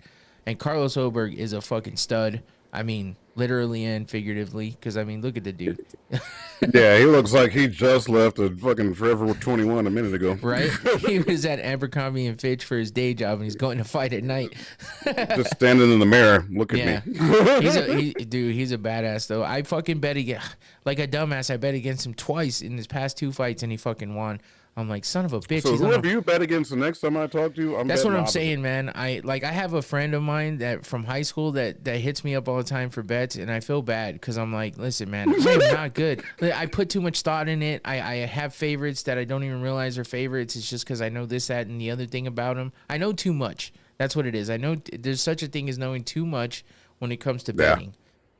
Well, whoever you want, just pick the opposite. You got a better chance. That's what I need to start doing for sure. But then I still lose. I'm not good at betting. I shouldn't bet ever. I shouldn't gamble. It's my thing. Keep telling yourself that because you're gonna do it again like in a couple weeks. I know. Yeah. So my pick on this fight would be Carlos Oberg because I've bet against him too many times. He's on a 5-fight winning streak. Menifield's on a 2-fight win streak, but Carlos Oberg is 9-1. Overall, look, I'm telling you, it reverted everything back on me. I'm so fucking annoyed by this. I hear what you're saying, but I'm looking at the screen. I'm like, okay, I did not really drink like that, and these numbers ain't matching. No, and you know what's stupid is it looks like all the numbers that reverted back are the same. So somehow or another, I'm just gonna have to triple check everything when I move it over because this has happened to me too many times. So Canva, you're fucking up because that's where I make these at. You probably got the free app. No, I pay for it. Oh, hell no. Yeah. Proofread. Yeah. So, no, I'm like, I take the time to make these and everything, but I don't know. Whatever. It is what it is. Nobody probably pays that much attention to them anyway.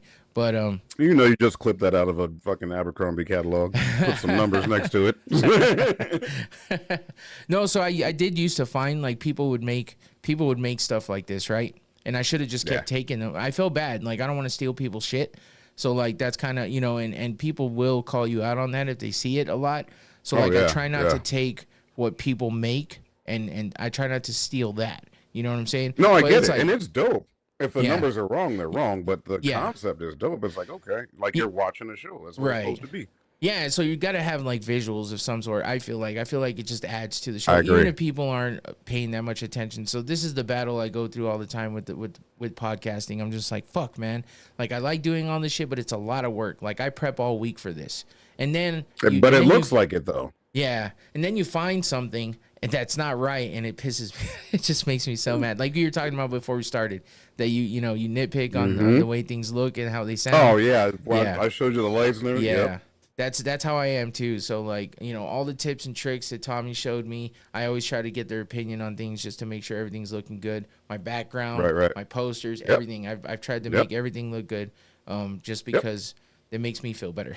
If no one else notices, it's an image. It's yourself, right? So if you put shit out, you can't expect anything better back. Yeah. But if you constantly improve and your lights, we can see you sound good, all that, you can build on that. Right. But you got to start somewhere. So. And the graphic is awesome. Like, I would watch this even not knowing who some of the people are, but it looks like it's a well-produced show, so it's dope.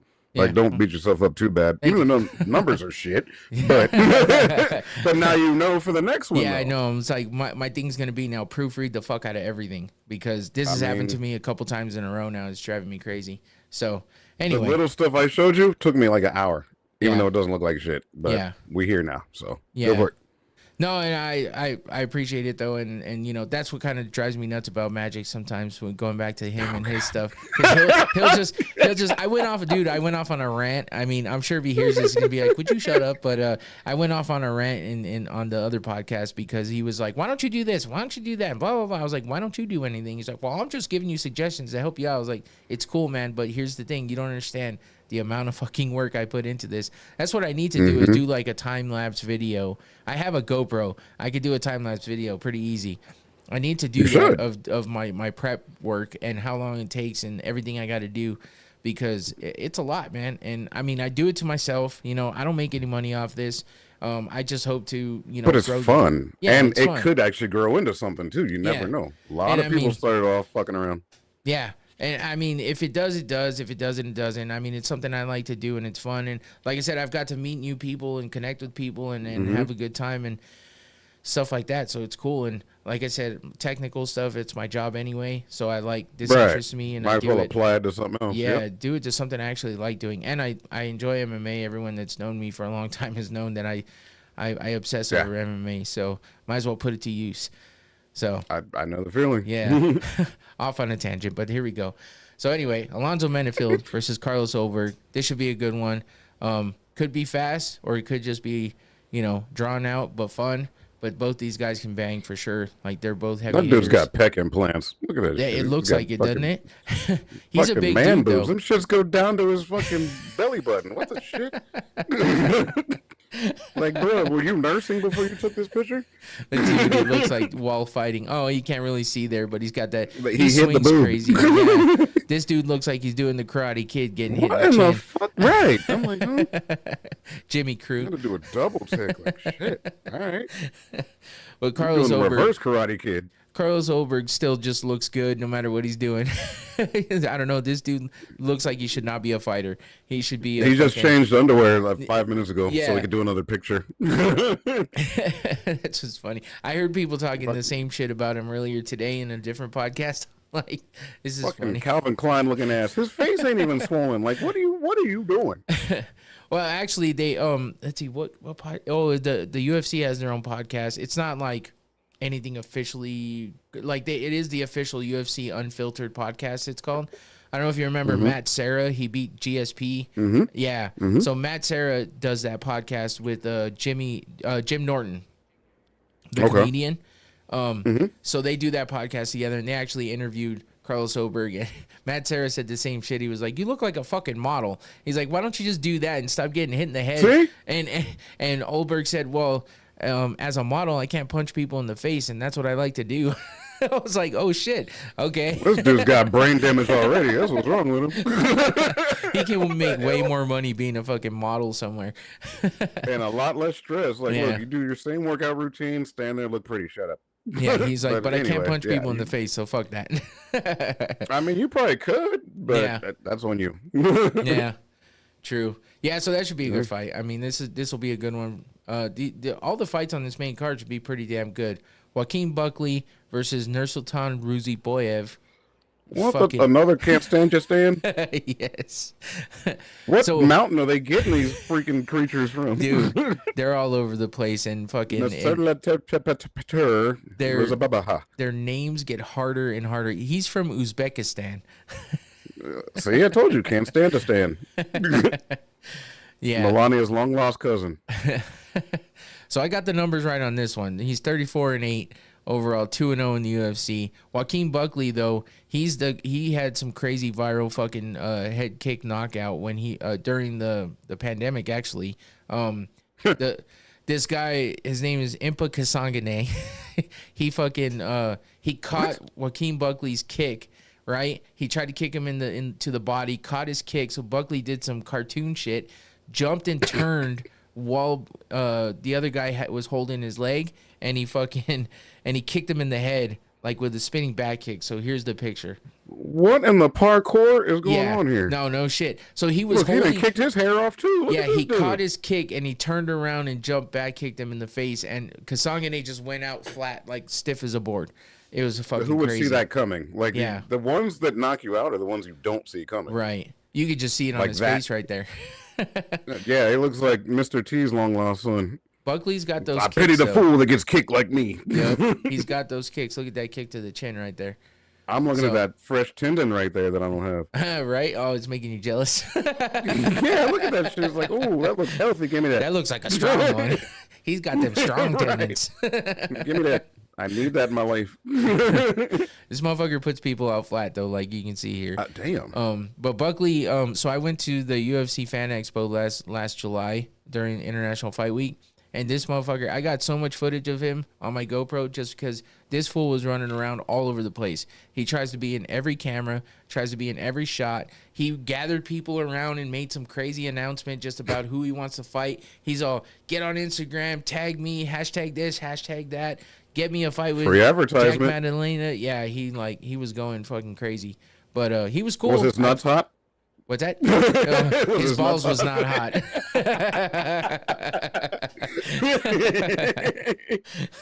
He is funny though. Walking past you with him, I believe it. Yeah, if you watch his Instagram, he's always doing crazy skits and shit, and he's fighting. Are you going this July? Is it still in July? No, because we took a trip with the girls. We took them. They had never been to Vegas since they turned 21, so we took a kind of a quick trip with them in April. So I'm like, I'm not going to go back. Plus, Conor McGregor is going to be there. It's going to be absolutely insane. Walking around with his butt crack out. Yeah, and like there's no way. Roadhouse. Yeah, it sounds like the tickets are going to be fucking insanely priced. Like they were saying like $30,000 for fucking like mid-section tickets and shit. I'm all no. Yeah, that's some Super Bowl shit. Yeah, I hear you. And so the flights are going to be crazy. Hotels are going to be crazy. So I'm just not going to worry about it this year. I'm going to stay here and do a fucking watch party. That'll be more fun. I'll be here. Damn it. Yeah. So Ruziboyev undefeated in the UFC. We'll see what he can do against Joaquin Buckley. See if Buckley can come out on top on this one. That's a nasty uppercut right there against. Yeah, I was like, ugh. He just got out of prison. Actually, he looks like one of those island boys. That's what they look like, and they got beat so bad they turn light skin. Beat the fucking color out of them. That's what happened. And now they walk around like, hey, what the fuck? Shit. See, you can picture it. Yeah, that's they beat the melanin out of them. Like, what the fuck? You ever heard some black mom say, like, I'm going to slap the lips off you, slap the color out of you? You just saw it. That previous picture, that was the Island Boys. That's how they came about. Them slap the soul out of them. Dude, they just keep getting worse, too. I don't know if you've seen them on TikTok, but they're trying to fight everybody at all times. They're going to meet that one, and it's going to change their mind. They're gonna end up on here with a dude from Can't Stand a Stand getting their face stomped out. Oh shit. Well, what the fuck is his name? we're at the Marciano Cherry? Rodrigo Nascimento versus Derek Lewis. That's the main event. The Black Beast. I'm hoping for a win for him here. That's a funny nickname too. Like, you don't even feel right saying it, but that's his nickname, the Black Beast. I'm not saying shit. I'm like, first of all, I refuse to call any male any kind of beast.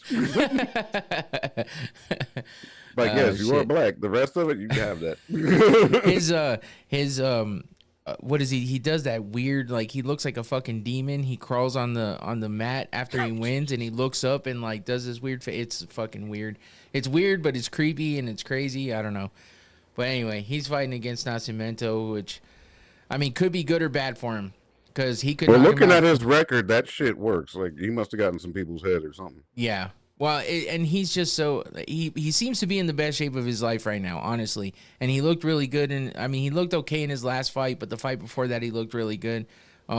His problem was always his weight. Like, he would always just fucking let it go and just be a fat boy. He was eating fucking ribs and chicken before a fight one time, and he want to fight, and he's all, hey, I'm gonna make this short because I gotta go take a shit. And he fucking ran out the cage. Yeah, I'm not even kidding. He does that shit. That's why his balls was hot. Yeah, that's why. He had to dip him in the toilet. Man, you need to watch this fight because you're gonna laugh your ass off. I don't know if I want to. If he comes in wins, looking like Satan spawn and shit.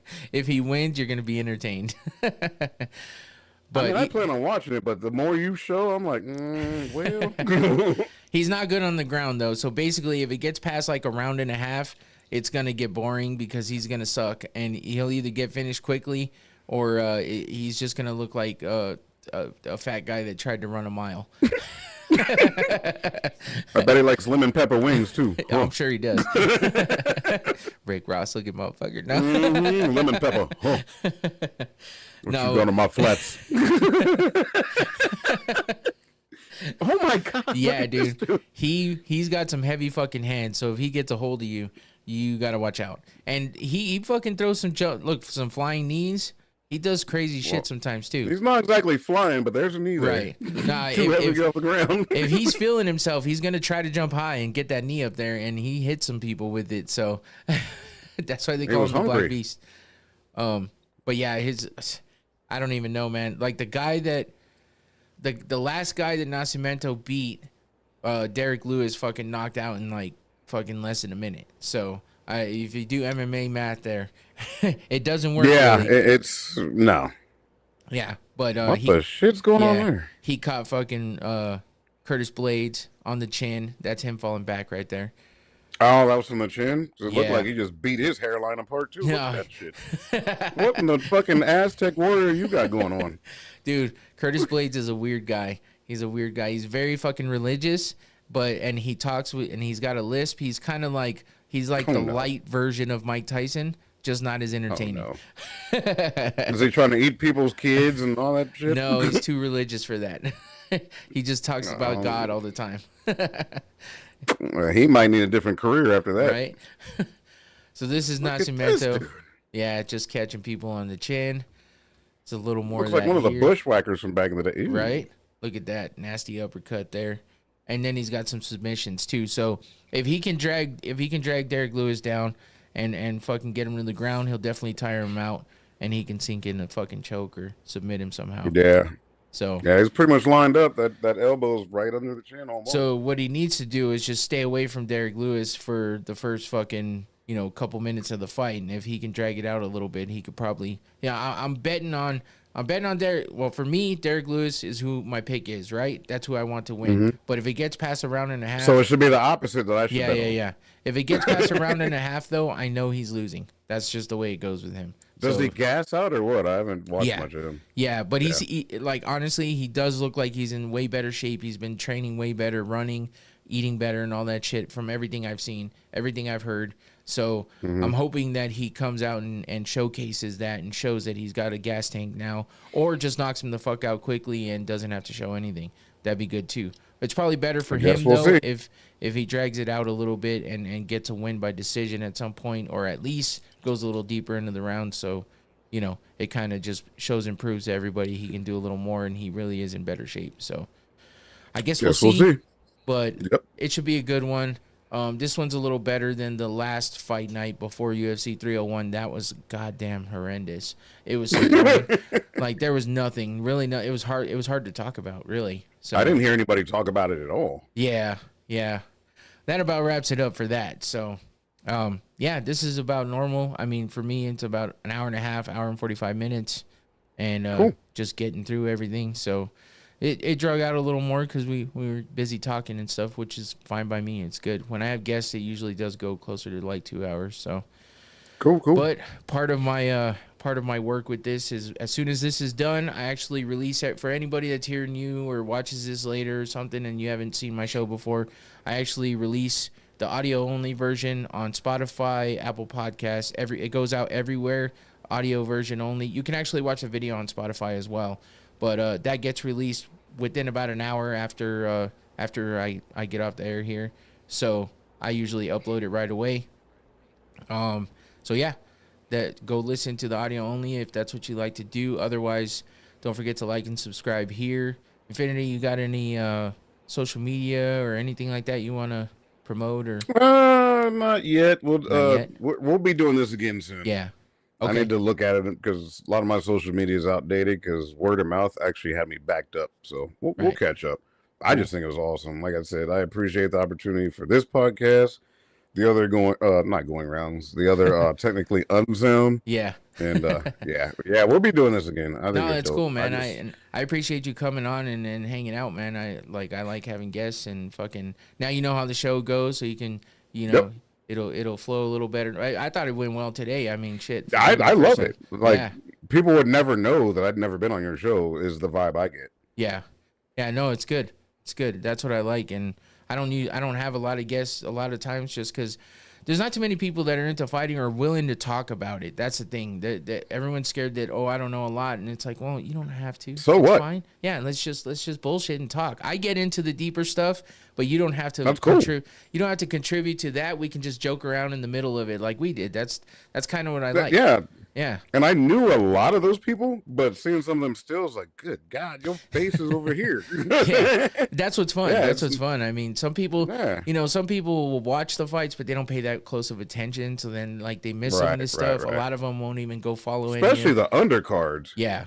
And that's what I like talking about, too, because a lot of those people don't get a lot of shine unless you already know them. Mm-hmm. So it's just fun to talk about all of it. So that's what my show's about. So it stays heavy on the fight talk, but otherwise we still have fun and have a good time. So appreciate you coming on. Thank you again, and thank you for the opportunity. You'll definitely see Infinity on again soon.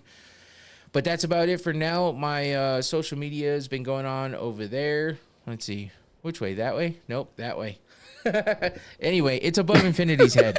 So go follow all my social media. That'll let you know all the news and all the good fun stuff that if you don't want to follow all the other pages, you can follow mine, and I repost and post all kinds of shit. So mostly Facebook and Instagram. That's where you'll see all my promos for all the shows and everything too. So go follow all that. Infinity will have some stuff to follow next time he comes on, I'm sure. I appreciate you, Ladybug. Yeah. Catch him on Technically Unsound podcast again soon, I'm sure. That goes live Tuesday and Sundays, 7 p.m. Arizona time. Me and Infinity are in Arizona. The other guys are all over the place, California and Illinois or some shit. So, but it's 7 p.m. Arizona time. If you're looking for it, Technically Unsound podcast YouTube channel, go like and subscribe over there. And come back next week, and we'll recap this weekend's fight card, and then preview the next weekends and go over all the other news to happen. So thanks again, Infinity. That's it for us. You got anything else? Yeah, I got surgery on Monday morning. I'd be lying if I said I wasn't a little nervous. So anybody watching, just put something good in the air for me. That's all I ask. Man. Good luck. I hope it goes well, and hopefully your healing process goes well. Yep, I appreciate that. Take care of it, man. All right. Yeah. We're out of here. Peace. Deuces.